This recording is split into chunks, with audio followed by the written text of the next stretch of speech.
ಒಳ್ಳೆಯ ತಂದೆಯೇ, ಸರ್ವಶಕ್ತನಾದ ದೇವರೇ, ಈ ಮಧ್ಯಾಹ್ನದ ವೇಳೆಗಾಗಿ ನಿಮಗೆ ಸ್ತೋತ್ರ. ಕೃಪೆಯುಳ್ಳ ಕರದ ಕೆಳಗೆ ತಗ್ಗಿಸಿಕೊಳ್ಳುತ್ತೇವೆ. ಕರ್ತನೆ, ನೀವೇ ನಮ್ಮೊಂದಿಗೆ ಮಾತನಾಡಿರಿ, ನಮ್ಮನ್ನು ಸಂಧಿಸಿರಿ, ನಿಮ್ಮ ವಾಕ್ಯವನ್ನು ಕಳುಹಿಸಿರಿ. ನಮ್ಮ ದೇವರಾದ ಯೇಸುವಿನ ನಾಮದಲ್ಲಿ ತಂದೆಯೇ, ಹಾಲೆಲೂಯ. ಇಬ್ರಿಯರಿಗೆ ಬರೆದ ಪುಸ್ತಕ 13ನೇ ಅಧ್ಯಾಯ 9ನೇ ವಾಕ್ಯ. ನಾನಾ ವಿಧವಾದ ಅನ್ಯೋಪದೇಶಗಳ ಸೆಳವಿಗೆ ಸಿಕ್ಕಬೇಡಿರಿ.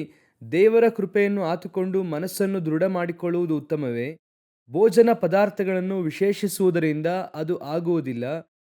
ಕರ್ತನು ಈಗಲೂ ಏನು ಹೇಳುತ್ತಾ ಇದ್ದಾರಂದ್ರೆ, ಸಭೆಗಳ ಒಳಗೆ ನಾನಾ ವಿಧವಾದ ಅನ್ಯ ಉಪದೇಶಗಳಿದೆ ಎಂಬುದಾಗಿ ಹೇಳುತ್ತಾರೆ.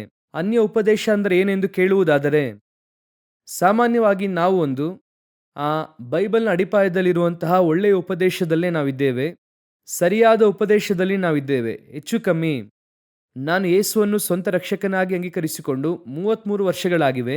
ಅಲ್ಲಿಂದ ನಾನೀಗ ಒಬ್ಬ ಸೇವಕನಾಗಿ ರೂಪಿಸಲ್ಪಟ್ಟಿದ್ದೇನೆ. ಈ 33 ವರ್ಷಗಳ ಕಾಲ ನನಗೆ ಒಂದು ಒಳ್ಳೆಯ ಉಪದೇಶ ಕೊಡಲ್ಪಟ್ಟಿತು. ಈಗ ನಾವು ಆ ಉಪದೇಶವನ್ನು ಕೇಳಿ ಸಭೆಯೊಳಗೆ ಬೆಳೆಯುತ್ತಾ ಇದ್ದೇವೆ. ಇದು ನಮಗೆ ಸಾಕಾದದ್ದಾಗಿದೆ. ಅದೇ ಸಮಯದಲ್ಲಿ ಕೆಲವು ಅನ್ಯ ಉಪದೇಶಗಳು ಬರುತ್ತದೆ. ಅನ್ಯ ಅಂದ್ರೆ ನಾವು ಹೇಳುತ್ತೇವೆ ಫಾರಿನ್ ಡಾಕ್ಟ್ರಿನ್ಸ್, ಅಂದ್ರೆ ಹೊರಗಿನಿಂದ ಬರುವಂತ ಉಪದೇಶಗಳು. ಅನ್ಯ ಉಪದೇಶ ಇದು ಸಭೆಯನ್ನು ಏನ್ ಮಾಡುತ್ತದೆ ಅಂದ್ರೆ, ಹೇಗೆ ಭೋಜನ ಪದಾರ್ಥಗಳನ್ನು ವಿಶೇಷವೆಂದು ನೆನೆಸಿ ಅದರಿಂದ ಪ್ರಯೋಜನ ಹೊಂದದೆ ಹೋದರು, ಆ ರೀತಿ ತುಂಬಾ ಭೋಜನ ತಿಂದು ಅವರು ಹಾಗೆ ಬರೆಯುತ್ತಾರೆ. ನಾನಾ ವಿಧವಾದ ಅನ್ಯ ಉಪದೇಶಗಳು ಅದೇ ರೀತಿಯಲ್ಲಿ ಭೋಜನ ಪದಾರ್ಥಗಳು ಎಂಬುದಾಗಿ ಇದೆ. ಅವರು ಆಕ್ಚುಲ್ ಆಗಿ ಆ ವಾಕ್ಯದಲ್ಲಿ ಏನು ಹೇಳುವುದಕ್ಕೆ ಬರುತ್ತಾ ಇದ್ದಾರೆ ಅಂದ್ರೆ, ನಾವು ಹೇಗೆ ನಮ್ಮನ್ನು ಫಿಟ್ ಆಗಿ ಇಟ್ಟುಕೊಳ್ಳುವುದಕ್ಕೆ ಕೆಲವು ಸಮಯದಲ್ಲಿ ಏನ್ ಮಾಡುತ್ತೇವೆ ಅಂದ್ರೆ, ಅನೇಕ ವಿಧವಾದ ಡಯಟ್ ಅನ್ನು ನಾವು ಫಾಲೋ ಮಾಡುತ್ತೇವೆ. ಅದೆಲ್ಲ ಈಗ ಇದೆ, ನಾವು ನೋಡುತ್ತೇವೆ. ಆದರೆ ಬೈಬಲ್ ಆವಾಗಲೇ ಬರೆದಿದೆ. ಕೆಲವರು ಕೆಲವು ವಿಧವಾದಂತಹ ಡಯಟ್ ಮಾಡುತ್ತಾರೆ. ಅದರಲ್ಲೂ ಈ ಕಾಲದಲ್ಲಿ, ಕಡೆಯ ಕಾಲದಲ್ಲಿ ಮನುಷ್ಯರು ಸ್ವಾರ್ಥ ಚಿಂತಕರಾಗಿರುತ್ತಾರೆ ಎಂಬುದಾಗಿ ಬೈಬಲ್ ಬರೆಯುತ್ತದೆ ಅಲ್ವಾ. ಅದರಲ್ಲಿ ನಮ್ಮ ಬಾಡಿ ಸರಿಯಾಗಿ ಇಟ್ಟುಕೊಳ್ಳುವುದೊಂದು, ಅದರಲ್ಲಿ ಸಂದೇಹವೇ ಇಲ್ಲ. ನಮ್ಮ ದೇಹ ದೇವರ ಆಲಯ, ಅದನ್ನು ಕೆಡಿಸಬಾರದು, ಪರ್ಫೆಕ್ಟ್ ಆಗಿ ಇಟ್ಕೊಳ್ಬೇಕು. ಆದರೆ ಕೆಲವರನ್ನು ನೋಡುವುದಾದ್ರೆ ಅವರಿಗೆ ದೇಹದ ಮೇಲೆ ಮಾತ್ರ ಅವರಿಗೆ ಕಾನ್ಸಂಟ್ರೇಷನ್ ಇರುತ್ತದೆ. ಅವರು ಅವರ ದೇಹಕ್ಕೋಸ್ಕರವಾಗಿ ಅಷ್ಟೊಂದು ಗಮನ ವಹಿಸುತ್ತಾರೆ. ತಲೆಗೆ ಸಪರೇಟು, ಕಣ್ಣಿಗೆ ಸಪರೇಟು, ಬಾಯಿಗೆ ಸಪರೇಟು. ತಲೆಗೆ ಹಾಕಿಕೊಳ್ಳುವುದೇನೋ ಫಸ್ಟ್ ಕಂಡೀಷನರ್ ಹಾಕುತ್ತಾರೆ, ಆನಂತರ ಶಾಂಪು ಹಾಕುತ್ತಾರೆ, ಮುಗಿದ ಕೂಡಲೇ ಇನ್ನೊಂದು ಹಾಕುತ್ತಾರೆ. ತಲೆಗೆ ಒಂದು ಇಟ್ಟಿರುತ್ತಾರೆ, ಮೈಗೆ ಒಂದು ಇಟ್ಟಿರುತ್ತಾರೆ, ಮುಖಕ್ಕೆ ಒಂದು ಸೋಪ್ ಇಟ್ಟಿರುತ್ತಾರೆ, ಮೈಗೆ ಒಂದು ಸೋಪ್ ಇಟ್ಟಿರುತ್ತಾರೆ. ಈ ರೀತಿ ಅನೇಕ ಇದೆ, ದೇಹವನ್ನು ಹೇಗಾದ್ರೂ ಭದ್ರವಾಗಿ ನೋಡಿಕೊಳ್ಳಬೇಕೆಂದು. ಅದರಲ್ಲಿ ಒಂದೇ ಡಯಟ್. ಈಗ ಅನೇಕ ಡಯಟ್ ಇದೆ. ನೀವು ನೋಡುವುದಾದ್ರೆ ಪ್ಯಾಲೋ ಡಯಟ್ ಅನ್ನುತ್ತಾರೆ, ಆಮೇಲೆ ಇಂಟರ್ಮೀಡಿಯೇಟ್ ಫಾಸ್ಟಿಂಗ್ ಅನ್ನುತ್ತಾರೆ, ಏನೇನೋ ಇದೆ. ನಮಗೆ 30 ವರ್ಷದ ಹಿಂದೆ ಆ ರೀತಿ ಏನೂ ಗೊತ್ತಿಲ್ಲ. ಆದರೆ ಈಗ ನೋಡುವುದಾದ್ರೆ ಹಾಗೆ ಫೈಬರ್ ಸಪರೇಟ್ ಅನ್ನುತ್ತಾರೆ, ಪ್ರೋಟೀನ್ ಸಪರೇಟ್ ಅನ್ನುತ್ತಾರೆ, ಕಾರ್ಬೋಹೈಡ್ರೇಟ್ ಸಪರೇಟ್ ಅನ್ನುತ್ತಾರೆ, ಏನೇನೋ ಈ ರೀತಿಯಾಗಿ. ಹಾಗಾದ್ರೆ ವಾಕ್ಯ ಏನು ಹೇಳುತ್ತದಂದ್ರೆ, ಈ ರೀತಿಯಾಗಿ ಭೋಜನ ಪದಾರ್ಥಗಳಿಂದ ನಿಮ್ಮ ದೇಹವನ್ನು ಹೇಗೆ ಕಾಪಾಡಿಕೊಳ್ಳಬೇಕೆಂಬುದಾಗಿ ನೀವು ನೆನೆಸುತ್ತೀರೋ, ನಿಮ್ಮ ಶರೀರವನ್ನು ಕಾಪಾಡಿಕೊಳ್ಳಬೇಕೆಂದು ನೆನೆಸುತ್ತೀರೋ, ಅದೇ ರೀತಿ ಅನೇಕ ಉಪದೇಶಗಳು, ನಾನಾ ವಿಧವಾದ ಉಪದೇಶಗಳು. ನಾನು ಈ 33 ವರ್ಷಗಳಲ್ಲಿ ಹೇಳುತ್ತೇನೆ, ನಮಗೆ ಒಂದು ಉಪದೇಶ ಇದೆ, ದೇವರು ಬೈಬಲ್ನಲ್ಲಿ ಹೇಳಿಕೊಟ್ಟಿದ್ದಾರೆ, ಅದನ್ನು ಹೇಳಬೇಕು. ಇದರೊಂದಿಗೆ ಓಡಿದ್ರೆ ಒಳ್ಳೆಯದೆಂಬುದಾಗಿ ನಾನು ನೆನೆಸುತ್ತೇನೆ. ಈ ರೀತಿ ಅನೇಕ ವಿಷಯಗಳಿಗೆ ಹೋಗಿ ಹೋಗಿ ನೋಡುವುದಾದರೆ ಕಡೆಯದಾಗಿ ಅಂತ್ಯದಲ್ಲಿ ಏನಾಗುತ್ತದೆ ಅಂದ್ರೆ, ಅವರು ಎಲ್ಲದರಲ್ಲೂ ಕೂಡ ಗಲಿಬಿಲಿಯಾಗಿ ಕನ್ಫ್ಯೂಸ್ ಆಗಿ ದೇವರನ್ನ ಬಿಟ್ಟು ದೂರ ಹೋದವರಿದ್ದಾರೆ. ಇವ್ರು ಸರಿ ಇಲ್ಲ, ಅವ್ರು ಸರಿ ಇಲ್ಲ. ಈ ಉಪದೇಶ ಅವರನ್ನು ಏನ್ ಮಾಡುತ್ತದೆ ಅಂದ್ರೆ ಮಾರ್ಪಡಿಸುತ್ತದೆ. ಅದನ್ನೇ ಇಲ್ಲಿ ಅವರು ಹೇಳುತ್ತಾರೆ, ನಾನಾ ವಿಧವಾದಂತ ಅನ್ಯ ಉಪದೇಶಗಳಿಂದ ಆ ರೀತಿ ಪ್ರಯತ್ನ ಮಾಡಿ ನೋಡುತ್ತಾರೆ ಎಂದು ಹೇಳುತ್ತಾರೆ. ಹಾಗಾದರೆ ಸಭೆಗಳಿಗೆ ಎಲ್ಲಾ ಕಾಲಘಟ್ಟದಲ್ಲೂ ಕೂಡ ಈ ರೀತಿಯಾದಂಥ ಒಂದು ಹೋರಾಟ ಇದ್ದೇ ಇರುತ್ತದೆ. ಆಗ 1ನೇ ಶತಮಾನದಲ್ಲಿ ಸಭೆಗಳಿಗೆ ಬರೆಯುವಾಗ ದೇವರು ಹೇಳುವಂತ ಒಂದು ಕಾರ್ಯ, 4ನೇ ಸಭೆಯಾದ ತುವತೈರ್ ಸಭೆಗೆ ಬರೆಯುವಾಗ ದೇವರು ಅದನ್ನು ಹೇಳುತ್ತಾರೆ. ಆ ವಾಕ್ಯವನ್ನು ಓದಿರಿ. ಪ್ರಕಟಣೆಯ ಪುಸ್ತಕ 2ನೇ ಅಧ್ಯಾಯ 20ನೇ ವಾಕ್ಯ ಓದಿರಿ. ಪ್ರಕಟಣೆ 2:20. ಆದರೆ ನಿನ್ನ ಮೇಲೆ ಒಂದು ತಪ್ಪು ಹೊರಿಸಬೇಕಾಗುತ್ತದೆ. ಅದೇನೆಂದರೆ, ಯೆಜಬೇಲ್ ಎಂಬ ಹೆಂಗಸು ತನ್ನನ್ನು ಪ್ರವಾದಿನಿ ಎಂದು ಹೇಳಿಕೊಂಡು ಜಾರತ್ವ ಮಾಡಬಹುದೆಂದು, ವಿಗ್ರಹಗಳಿಗೆ ನೈವೇದ್ಯ ಮಾಡಿದ ಪದಾರ್ಥಗಳನ್ನು ತಿನ್ನಬಹುದೆಂದು ನನ್ನ ದಾಸರಿಗೆ ಬೋಧಿಸುತ್ತಾ ಅವರನ್ನು ತಪ್ಪಾದ ಮಾರ್ಗದಲ್ಲಿ ಸೇರಿಸುತ್ತಿರುವಲ್ಲಿ ನೀನು ಅವಳನ್ನು ತಡೆಯದೆ ಬಿಟ್ಟಿರುವುದೇ. ಸಭೆಗೆ ದೇವರು ಹೇಳುವಂತ ಒಂದು ಮಾತೇನೆಂದ್ರೆ, ನಿನ್ನಲ್ಲಿ ಒಂದು ಕೊರತೆ ಇದೆ. ಅದೇನೆಂಬುದಾಗಿ ನೋಡುವುದಾದರೆ, ಯೆಜಬೇಲ್ ಎಂಬ ಆ ಹೆಂಗಸು ತನ್ನನ್ನು ಪ್ರವಾದಿ ಎಂದು ಹೇಳಿಕೊಂಡು ನನ್ನ ದಾಸರಿಗೆ, ಪ್ರವಾದಿನಿ ಎಂದು ಹೇಳಿಕೊಳ್ಳುವಂತ ಯೆಜಬೇಲ್ ಯಾರೆಂಬುದಾಗಿ ನಿಮ್ಮೆಲ್ಲರಿಗೂ ಗೊತ್ತು. 1 ಅರಸರುಗಳ ಪುಸ್ತಕದಲ್ಲಿ ಬರುತ್ತದೆ, ಆಹಾಬನ ಹೆಂಡತಿ. ಆಕೆ ಒಬ್ಬ ರಾಣಿ. ಆದರೆ ಆಕೆ ಏನ್ ಹೇಳುತ್ತಾ ಇದ್ದಾಳೆ? ತನ್ನನ್ನು ಏನ್ ಹೇಳುತ್ತಿದ್ದಾಳೆ?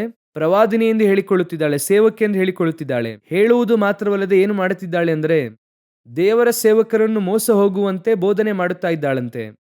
ಗಮನಿಸಿರಿ, ಒಂದು ಸಭೆಗೆ ಬೋಧಿಸಬೇಕೆನ್ನುವಂಥದ್ದು ಸೇವಕರ ಜವಾಬ್ದಾರಿ. ಕರ್ತನು ನಿಮ್ಮನ್ನು ಅದಕ್ಕಾಗಿ ಅಭಿಷೇಕ ಮಾಡಿದ್ದಾರೆ. ಒಂದು ಸಭೆ 5 ವಿಧವಾದ ಸೇವೆಗಳಿಂದ ಕಟ್ಟಲ್ಪಡುತ್ತದೆ. ಕುರುಬನ ನಾಯಕತ್ವದಲ್ಲಿ ಅದು ನಡೆಯುತ್ತದೆ. ಆ ರೀತಿಯಾಗಿ ಇರುವಾಗ ಆ ಸಭೆಗೆ ಯೆಜಬೇಲಳೆಂಬ ತನ್ನನ್ನು ಪ್ರವಾದಿನಿ ಎಂದು ಹೇಳುವಂತಹ, ಅಂದರೆ ತನಗೆ ತಾನೇ ಆಕೆ ಆರ್ಡೈನ್ ಮಾಡಿಕೊಂಡಿದ್ದಾಳೆ. ಈ ರೀತಿ ಕಡೆಯ ಕಾಲದಲ್ಲಿ ಈ ರೀತಿ ಸಭೆಗಳಲ್ಲಿ ಬರುವಂತಹ ಸಮಸ್ಯೆಗಳಲ್ಲಿ ಒಂದು ಏನೆಂದರೆ, ಅವರು ಸೇವಕರೇ ಅಲ್ಲ, ಅವರಿಗೆ ಉಪದೇಶವೇ ಗೊತ್ತಿಲ್ಲ. ಆದರೆ ಅವರು ಏನು ಮಾಡುತ್ತಾರೆ ಅಂದರೆ ತಮ್ಮನ್ನು ಸೇವಕರೆಂಬುದಾಗಿ ತೋರಿಸಿಕೊಳ್ಳುತ್ತಾರೆ. ಈ ರೀತಿಯಾದಂಥವ್ರು ಏನು ಮಾಡ್ತಾರಂತೆ, ಸಭೆಯನ್ನು ವಂಚಿಸುತ್ತಾರೆ ಎಂಬುದಾಗಿ ವಾಕ್ಯ ಹೇಳುತ್ತದೆ. ಇದೇ ಕಡೆಯ ಕಾಲದಲ್ಲಿ ಇಂದು ಇರುವಂತಹ ದೊಡ್ಡ ಸಮಸ್ಯೆ. ಈಗ ನೀವು ನೋಡುವುದಾದರೆ ಲೋಕಾದ್ಯಂತ ಎಲ್ಲಾ ಸ್ಥಳದಲ್ಲೂ ಕೂಡ ಈ ಆನ್ಲೈನ್ ಎಂಬುದಾಗಿ ಬಂದಿದೆ. ನನಗೆ ಆನ್ಲೈನಲ್ಲಿ ಬಂದು ಯಾವಾಗಲೂ ಹೇಳುತ್ತೇನೆ, ಮನುಷ್ಯನು ಕಂಡುಹಿಡಿಯುವಂತ ಎಲ್ಲದರಲ್ಲೂ ಒಳ್ಳೆಯದು ಕೆಟ್ಟದ್ದು ಎರಡು ಕೂಡ ಇರುತ್ತದೆ. ಅದು ಎರಡು ಒಟ್ಟಿಗೆ ಇಲ್ಲದ ಹಾಗೆ ಇರುವುದಿಲ್ಲ. ಯಾವ ಕೆಟ್ಟದ್ದು ಇಲ್ಲದೆ ಒಂದು ಇದೆ ಅಂದರೆ ಅದು ದೇವರು ಕಂಡುಹಿಡಿದಿದ್ದು ಮಾತ್ರವೇ. ದೇವರು ಉಂಟು ಮಾಡಿ ಎಲ್ಲವನ್ನು ಒಳ್ಳೆಯದೆಂಬುದಾಗಿ ಹೇಳಿದರು ಎಂಬುದಾಗಿ ನೋಡುತ್ತೇವೆ. ಆದರೆ ಮನುಷ್ಯನು ಕಂಡುಹಿಡಿದಂತ ಎಲ್ಲದೂ ಕೂಡ ಒಳ್ಳೆಯದು ಕೆಟ್ಟದ್ದು. ಯಾಕಂದ್ರೆ ಅವನು ಒಳ್ಳೆಯದರ ಕೆಟ್ಟದರ ಅರಿವನ್ನು ಹುಟ್ಟಿಸುವ ಹಣ್ಣನ್ನು ತಿಂದು ಆನಂತರ ಅವನು ಎಲ್ಲವನ್ನು ರೂಪಿಸುತ್ತಾನೆ. ಆ ರೀತಿ ಇರುವಾಗ ಈ ಲೋಕದಲ್ಲಿರುವಂತ ಎಲ್ಲದರಲ್ಲೂ ಕೂಡ ಎಲ್ಲ ಇರುವುದರಿಂದ ಈ ಆನ್ಲೈನ್ ಇದೆಯಲ್ವಾ, ಅದರಲ್ಲಿ ಒಳ್ಳೆಯದು ಇದೆ, ಕೆಟ್ಟದ್ದು ಇದೆ. ಈ ಆನ್ಲೈನ್ ಮೂಲಕವಾಗಿ ನಾವು ಆನ್ಲೈನ್ ಸರ್ವಿಸ್ ನಡೆಸುತ್ತೇವೆ, ಆನ್ಲೈನ್ ಅಲ್ಲಿ ಬೈಬಲ್ ಸ್ಟಡಿ ಮಾಡುತ್ತೇವೆ, ಅನೇಕ ಕಾರ್ಯಗಳನ್ನು ಮಾಡುತ್ತೇವೆ. ಆದರೆ ಅದೇ ಸಮಯದಲ್ಲಿ ಇದೇ ಆನ್ಲೈನ್ ನಲ್ಲಿ ಅನೇಕ ಸಮಯದಲ್ಲಿ ನಿಮಗೆ ಅಗತ್ಯವಿಲ್ಲದೇ ಇರುವಂತಹ ಉಪದೇಶವನ್ನು ತರುತ್ತದೆ. ಅನ್ಯ ಉಪದೇಶವನ್ನು ಏನ್ ಮಾಡುತ್ತದೆ, ತರುತ್ತದೆ. ಅನೇಕ ಕಾರ್ಯಗಳನ್ನು ತಂದು ನಿಮ್ಮ ಮನೆಗೆ ತಂದು ಏನ್ ಮಾಡುತ್ತದೆ, ಇವರೆಲ್ಲ ಯಾರು, ಈ ರೀತಿಯಾಗಿ ಹೇಳುವಂತವರು, ಬೋಧಿಸುವಂತವರು ನಿಮ್ಮ ಸೇವಕರ ಎಂಬುದಾಗಿ ನೋಡುವುದಾದರೆ ಕರ್ತನಿಂದ ಅಭಿಷೇಕಿಸಲ್ಪಟ್ಟವರ, ಕರ್ತನಿಂದ ಕರೆಯಲ್ಪಟ್ಟವರ ಎಂಬುದಾಗಿ ನೀವು ಅದನ್ನು ಗಮನಿಸಬೇಕು. ಇವರೆಲ್ಲ ತಮ್ಮನ್ನು ತಾವೇ ಸೇವಕರು ಎಂಬುದಾಗಿ ಹೇಳಿಕೊಳ್ಳುವಂತವರು ಎಂಬುದಾಗಿ ಬೈಬಲ್ ಹೇಳುತ್ತದೆ. ಅರ್ಥವಾಗುತ್ತಿದೆಯವರೆಲ್ಲರೂ ಕೂಡ ತಮ್ಮನ್ನು ತಾವೇ ಸೇವಕರೆಂಬುದಾಗಿ ಹೇಳಿಕೊಳ್ಳುವಂತವರು. ಆ ರೀತಿಯಾಗಿರುವಾಗ ಇಂತಹ ಜನರು ತಮ್ಮನ್ನು ಬೋಧಕರೆಂಬುದಾಗಿ ಬೋಧಿಸುತ್ತಾರಂತೆ. ಆ ಬೋಧನೆಯ ಹೆಸರು ವಂಚನೆ ಎಂಬುದಾಗಿ ಹೇಳುತ್ತದೆ. ಇವತ್ತು ಇಂತಹ ಉಪದೇಶಗಳು, ಇಂತಹ ಕಾರ್ಯಗಳು ನಿಮ್ಮ ಮನೆಯ ಒಳಗೆ ನುಸುಳುತ್ತಾ ಇದೆ. ಇವರು ಹೇಳುವಂಥದ್ದೆಲ್ಲ ಕರೆಕ್ಟ್ ಆಗಿ ಇದೆಯಾ ಎಂಬುದಾಗಿ ಕೇಳುವುದಾದರೆ ದೇವರನ್ನು ಬಿಟ್ಟು ತಪ್ಪಾದ ಮಾರ್ಗದಲ್ಲಿ ನಡೆಸುತ್ತಾ ವಿಗ್ರಹಗಳಿಗೆ ನೈವೇದ್ಯ ಮಾಡಿದ ಪದಾರ್ಥಗಳನ್ನು ತಿನ್ನಬಹುದೆಂದು ಬೋಧಿಸುತ್ತಾ ಇದ್ದಾರೆ. ಆ ರೀತಿ ವಂಚಿಸುತ್ತಾ ಇದ್ದಾರೆ. ಈ ವಿಗ್ರಹಕ್ಕೆ ನೈವೇದ್ಯ ಮಾಡಿದ ಪದಾರ್ಥ ತಿನ್ನಬಹುದೆಂದಾಗ ನೀವೇನ್ ಹೇಳ್ತೀರಾ, ನಾವೆಲ್ಲ ವಿಗ್ರಹದ ಮುಂದೆ ಇಟ್ಟಿರುವುದೆಲ್ಲ ತಿನ್ನುವುದೇ ಇಲ್ಲ ರೀ ಈಗ. ಯಾಕಂದ್ರೆ ದೇವರು ನಮಗೆ ಉಪದೇಶ ಕೊಟ್ಟಿದ್ದಾರೆ. ಇಲ್ಲಿ ಯಾವುದನ್ನು ಲಿಟರಲ್ ಆಗಿ ಮಾತನಾಡುತ್ತಿಲ್ಲ, ಸ್ಪಿರಿಚುವಲ್ ಆಗಿ ಮಾತನಾಡುತ್ತಿದ್ದಾರೆ. ಈಗ ನೋಡಿ, ಇಸ್ರಾಯೇಲ್ ಜನರು ಐಗುಪ್ತದಿಂದ ಬರುತ್ತಾರೆ, ಕಾನಾನ್ಗೆ ಹೋಗುತ್ತಾರೆ. ಮಾರ್ಗದಲ್ಲಿ ಮೋಶೆ ಒಂದು 40 ದಿವಸ ಮೇಲೆ ಹೋಗುತ್ತಾರೆ. ಅವರು ಈಗ ಹೇಳುವಂತಹ ಮಾತು ಏನೆಂದರೆ, ಒಂದು ಬಸವನ ವಿಗ್ರಹವನ್ನು ಇಟ್ಟುಕೊಂಡು ಅವರು ಹೇಳುತ್ತಾರೆ, ನಮ್ಮನ್ನು ಮಾರ್ಗ ನಡೆಸಿಕೊಂಡು ಬಂದಂತಹ ದೇವರು. ಕರೆತಂದದ್ದು ಯಾರು? ಕರ್ತನು. ಕರೆದುಕೊಂಡು ಹೋಗುವಂಥದ್ದು ಯಾರು? ಕರ್ತನು. ನಡುವೆ ಯಾರು ಪ್ಲೇಸ್ಗೆ ಬಂದಿದ್ದಾಯಿತು? ಬಸವನ ವಿಗ್ರಹ. ಬಂದದ್ದು ಮಾತ್ರವಲ್ಲ, ಆ ಬಸವ ವಿಗ್ರಹವನ್ನು ನೋಡಿ ಅವರು ಹೇಳುವಂತ ಮಾತೇನೆಂದರೆ, ಒಂದು ಹಬ್ಬವನ್ನು ರೆಡಿ ಮಾಡಿ ಆ ಹಬ್ಬಕ್ಕೆ ಅವರು ಹೇಳುವಂತ ಹೆಸರು ಕರ್ತನ ಹಬ್ಬ. ಇದುವೇ ವಂಚಿಸುವಂಥದ್ದು. ಇಂದು ಇದೆ ಲೋಕದಲ್ಲಿರುವಂಥ ಉಪದೇಶವನ್ನು ಕರ್ತನ ಉಪದೇಶವಾಗಿ ನಿಮಗೆ ಬೋಧಿಸುವಂಥವರೆಂಬುದಾಗಿ ಅರ್ಥ. ಕರ್ತನು ನಿಮಗೆ ಒಂದನ್ನು ಹೇಳುತ್ತಾರೆ, ಅದು ಸಂಪೂರ್ಣವಾಗಿ ಸ್ಪಿರಿಚುವಲ್. ನಿಮ್ಮ ಆತ್ಮಿಕ ಜೀವಿತಕ್ಕೆ ನಾನು ಯಾವಾಗಲೂ ಒಂದು ವಿಷಯವನ್ನು ನಂಬುತ್ತೇನೆ. ಏನ್ ಗೊತ್ತಾ, ಲೋಕದ ಆಶೀರ್ವಾದದ ಕುರಿತಾದಂತಹ ಸಂದೇಶವನ್ನು ಸಭೆಯಲ್ಲಿ ಕೊಡುವಂತ ಅವಶ್ಯಕತೆ ಇಲ್ಲ ಎಂದು ನಾನು ಹೇಳುತ್ತೇನೆ. ಯಾಕೆ ಎಂದು ಕೇಳುವುದಾದರೆ, ಯಾಕ್ರಿ ಸಭೆಯಲ್ಲಿ ಲೋಕದ ಆಶೀರ್ವಾದ ಇಲ್ವಾ ಅಂತ ಕೇಳುವುದಾದರೆ, ನಿಶ್ಚಯವಾಗಿ ಇದೆ, ನಮಗೆ ಅವಶ್ಯಕತೆಗಳಿದೆ, ಅದರಲ್ಲಿ ಯಾವುದೇ ಸಂದೇಹವಿಲ್ಲ. ಆದರೆ ಈಗ ನೀವು ಒಂದು ಹೋಟೆಲ್ಗೆ ಹೋಗುತ್ತೀರಾ, ರೆಸ್ಟೋರೆಂಟ್ಗೆ ಹೋಗುತ್ತೀರಾ, ತಿನ್ನುವುದಕ್ಕಾಗಿ ಹೋಗುತ್ತೀರಾ. ಹೋದ ಕೂಡಲೇ ಏನು ಆರ್ಡರ್ ಮಾಡ್ತೀರಾ ಗೊತ್ತಾ? ಇಡ್ಲಿ ಅಂದ್ರೆ ಇಡ್ಲಿ ಆರ್ಡರ್ ಮಾಡ್ತೀರಾ, ದೋಸೆ ಅಂದ್ರೆ ದೋಸೆ ಅನ್ನುತ್ತೀರಾ, ಪೂರಿ ಅಂದ್ರೆ ಪೂರಿ ಅನ್ನುತ್ತೀರಾ. ಯಾವತ್ತಾದ್ರೂ ಇಡ್ಲಿ ಆರ್ಡರ್ ಮಾಡುವಾಗ ಚಟ್ನಿ, ಸಾಂಬಾರ್, ಬೇಕಾದ ನೀರು ಅದನ್ನು ಸಪರೇಟ್ ಆಗಿ ಕೇಳಿದ್ದೀರಾ? ನನಗೆ ಒಂದು ಪ್ಲೇಟ್ ಇಡ್ಲಿ ಅಂತ ತಾನೇ ಹೇಳುತ್ತೀರಾ. ಅದರ ಜೊತೆಗೆ ಏನಾಗುತ್ತದೆ, ಚಟ್ನಿ ಸಾಂಬಾರ್ ಎಲ್ಲ ತಾನಾಗಿ ಬರುತ್ತದೆ. ಕೊಡದೇ ಇದ್ರೆ ನೀವು ಕೇಳ್ತೀರಿ, ಎಲ್ಲಪ್ಪ ಚಟ್ನಿಯಲ್ಲಿ ಸಾಂಬಾರಲ್ಲಿ, ಅದು ಡಿಫಾಲ್ಟ್ ಆಗಿ ಅದರ ಜೊತೆ ಬರುತ್ತದೆ. ಆದರೆ ನೀವು ತಿನ್ನುವಂಥದ್ದು, ಆರ್ಡರ್ ಮಾಡುವಂಥದ್ದೇನು, ಇಡ್ಲಿ ಆರ್ಡರ್ ಮಾಡ್ತೀರಾ. ಅಷ್ಟೇನೇ ಉಪದೇಶ. ಸಭೆಗೆ ನೀವು ಬರುವಂಥದ್ದು ಪರಲೋಕಕ್ಕೆ ಹೋಗುವುದರ ಕುರಿತಾದ ಉಪದೇಶ ಕೇಳುವುದಕ್ಕೆ, ಪರಿಶುದ್ಧರಾಗುವುದಕ್ಕೆ, ರೂಪಾಂತರಗೊಳ್ಳುವುದಕ್ಕೆ, ನಂಬಿಕೆಯನ್ನು ಹೊಂದಿಕೊಳ್ಳುವುದಕ್ಕೆ. ಇದರ ಜೊತೆಯಲ್ಲಿ ಲೋಕದ ಆಶೀರ್ವಾದವೂ ಕೂಡ ಜೊತೆಗೆ ಕೊಡಲ್ಪಡುತ್ತದೆ. ಅದು ಡಿಫಾಲ್ಟ್ ಆಗಿ ಅದರಲ್ಲಿದೆ. ಈಗ ಯೇಸು ಕ್ರಿಸ್ತನ್ ಏನ್ ಹೇಳುತ್ತಾರೆ, ಮೊದಲು ದೇವರ ರಾಜ್ಯಕ್ಕಾಗಿ ನೀತಿಗಾಗಿ ತವಕ ಪಡಿರಿ, ಆಗ ಇವೆಲ್ಲವುಗಳು ಕೂಡ ನಿಮಗೆ ಕೊಡಲ್ಪಡುವುದು. ಅಷ್ಟೇನೆ, ಅದು ನಡೆಯುತ್ತದೆ. ಆದರೆ ಇಲ್ಲಿ ನಾವು ಏನ್ ಮಾಡುತ್ತೇವೆ ಅಂದ್ರೆ, ಈ ಜೊತೆಗೆ ಕೊಡುವಂತ ಕಾರ್ಯಗಳಿಗೋಸ್ಕರವಾಗಿಯೇ ನಾವು ಸಭೆಗೆ ಬರುತ್ತೇವೆ. ಅದನ್ನೇ ಇಂಪಾರ್ಟೆಂಟ್ ಆಗಿ ನೋಡುತ್ತೇವೆ. ಅದಕ್ಕಾಗಿ ಸಭೆಗೆ ಬರುತ್ತೇನೆ ಅಂದ್ರೆ ದೇವರು ಹೇಳುತ್ತಾರೆ, ಇದು ಒಂದು ವಿಧದಲ್ಲಿ ನಿಮ್ಮನ್ನು ವಂಚಿಸುವಂತ ಉಪದೇಶ. ಲೋಕದ ಆಶೀರ್ವಾದವನ್ನು ಆ ಯೆಜಬೇಲಳು ಏನ್ ಮಾಡುತ್ತಾಳಂತೆ, 1 ಅರಸರುಗಳ ಪುಸ್ತಕ 18ನೇ ಅಧ್ಯಾಯದಲ್ಲಿದೆ. ಯೆಜಬೇಲಳು ಏನ್ ಮಾಡುತ್ತಾಳಂತೆ, ಒಂದು ಕಾರ್ಯವನ್ನು ಉಂಟು ಮಾಡಿ ಸೇವಕರುಗಳನ್ನೆಲ್ಲ ಕರೆದು ಅವರಿಗೆ ಊಟ ಹಾಕುತ್ತಾಳಂತೆ. ಕೂರಿಸಿ ಊಟ ಹಾಕುತ್ತಾಳೆ. ಇವರೆಲ್ಲ ಯಾರು? ದೇವರ ಸೇವಕರು. ಬಾಳನ ಪ್ರವಾದಿಗಳು ಕೂಡ ಇದ್ದಾರೆ, ಅಶೇರ್ ಪ್ರವಾದಿಗಳು ಕೂಡ ಇದ್ದಾರೆ. ಇವರನ್ನು ಕರೆದು ಊಟ ಹಾಕುತ್ತಾಳೆ. ಊಟವನ್ನು ಹಾಕಿ ಅವರು ಊಟ ಮಾಡುವಂತೆ ಮಾಡುತ್ತಾಳೆ. ಈಗ ಯೆಜೆಬೇಲಳು ಹಾಕಿದಂತ ಆಹಾರದಲ್ಲಿ ಏನ್ರಿ ತಪ್ಪಿದೆ? ಯೆಜೆಬೇಲಳು ಊಟ ಹಾಕುತ್ತಾಳೆ, ನಾವು ಹೋಗುತ್ತೇವೆ, ಊಟ ಮಾಡುತ್ತೇವೆ, ಬರುತ್ತೇವೆ, ಅಷ್ಟೇ ತಾನೇ. ಇದರಲ್ಲಿ ಏನ್ ತಪ್ಪಿದೆ? ಯೆಜೆಬೇಲಳು ಯಾರು? ಒಂದು ದೇಶದ ರಾಣಿಯಾಗಿದ್ದಾಳೆ. ಆಕೆ ಗೌರವದಿಂದ ನಮ್ಮನ್ನು ಕರೆದಿದ್ದಾಳೆ. ಆ ಸ್ಥಳಕ್ಕೆ ಹೋಗಿ ತಿನ್ನುವುದರಲ್ಲಿ ಏನ್ ತಪ್ಪಿದೆ? ಈಗ ನೀವು ಯೆಜೆಬೇಲಳ ಸ್ಥಾನದಲ್ಲಿ, ರಾಣಿ ಎನ್ನುವಂತಹ ಸ್ಥಾನದಲ್ಲಿ ಇವತ್ತು ಇರುವಂತಹ ಕಾಲಘಟ್ಟವನ್ನು ನೀವು ಕಲ್ಪನೆ ಮಾಡಿಕೊಳ್ಳಿ. ಇವತ್ತು ಇರುವಂತಹ ಲೋಕದ ರಾಜ್ಯವನ್ನು, ಇವತ್ತು ಇರುವಂತಹ ಜನರನ್ನು ನೀವು ಕಲ್ಪನೆ ಮಾಡಿಕೊಳ್ಳಿ. ಇವತ್ತು ಇರುವಂತಹ ಅರಸರುಗಳು, ಇವತ್ತು ಇರುವಂತವರು ಸೇವಕರುಗಳನ್ನು, ವಿಶ್ವಾಸಿಗಳನ್ನು ಕರೆಯುತ್ತಾರೆ. ಅದು ಧಾರ್ಮಿಕರಾಗಿರಬಹುದು, ರಾಜಕಾರಣಿಗಳಾಗಿರಬಹುದು, ಕರೆಯುತ್ತಾರೆ. ನೀವು ಕೂತು ಹೋಗಿ ಅವರೊಂದಿಗೆ ಏನ್ ಮಾಡುತ್ತೀರಾ? ಭೋಜನ ಮಾಡುತ್ತೀರಾ? ನಿಮ್ಮ ವ್ಯೂವಲ್ ಏನಂದ್ರೆ ಏನ್ ತಪ್ಪಿದೆ? ಕರೆದ್ರು, ಹೋದ್ವಿ, ತಿಂದ್ವಿ, ಬಂದ್ವಿ. ಇದನ್ನೇ ತಾನೇ ಯೆಜೆಬೇಲಳು ಮಾಡಿದ್ದಾಳೆ. ಇದನ್ನು ತಾನೇ ಯೆಜೆಬೇಲಳು ಮಾಡಿದ್ದಾಳೆ. ಈಕೆಯೊಂದಿಗೆ ಹೋಗಿ ಕೂತು ಊಟ ಮಾಡುವಂಥದ್ದನ್ನು ದೇವರು ಹಾಗೆ ಮಾಡುತ್ತಾರೆ. ಅದು ಬೇಡ ಅನ್ನುತ್ತಾರೆ. ಆಕೆಯೊಂದಿಗೆ ಹೋಗಿ ಊಟ ಮಾಡಬೇಡ ಅನ್ನುತ್ತಾರೆ.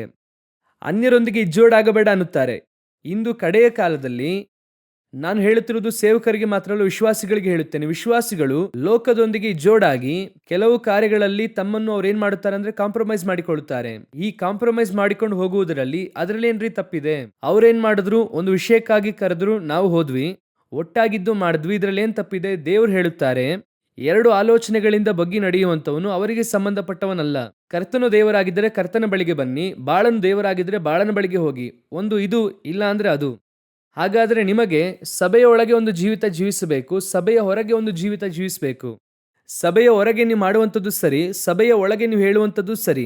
ಅಲ್ಲಿ ಅದು ಸರಿ, ಇಲ್ಲಿ ಇದು ಸರಿ ಅಂದ್ರೆ ಅದು ಮಾಯಾಜಾಲ ಅಲ್ವಾ?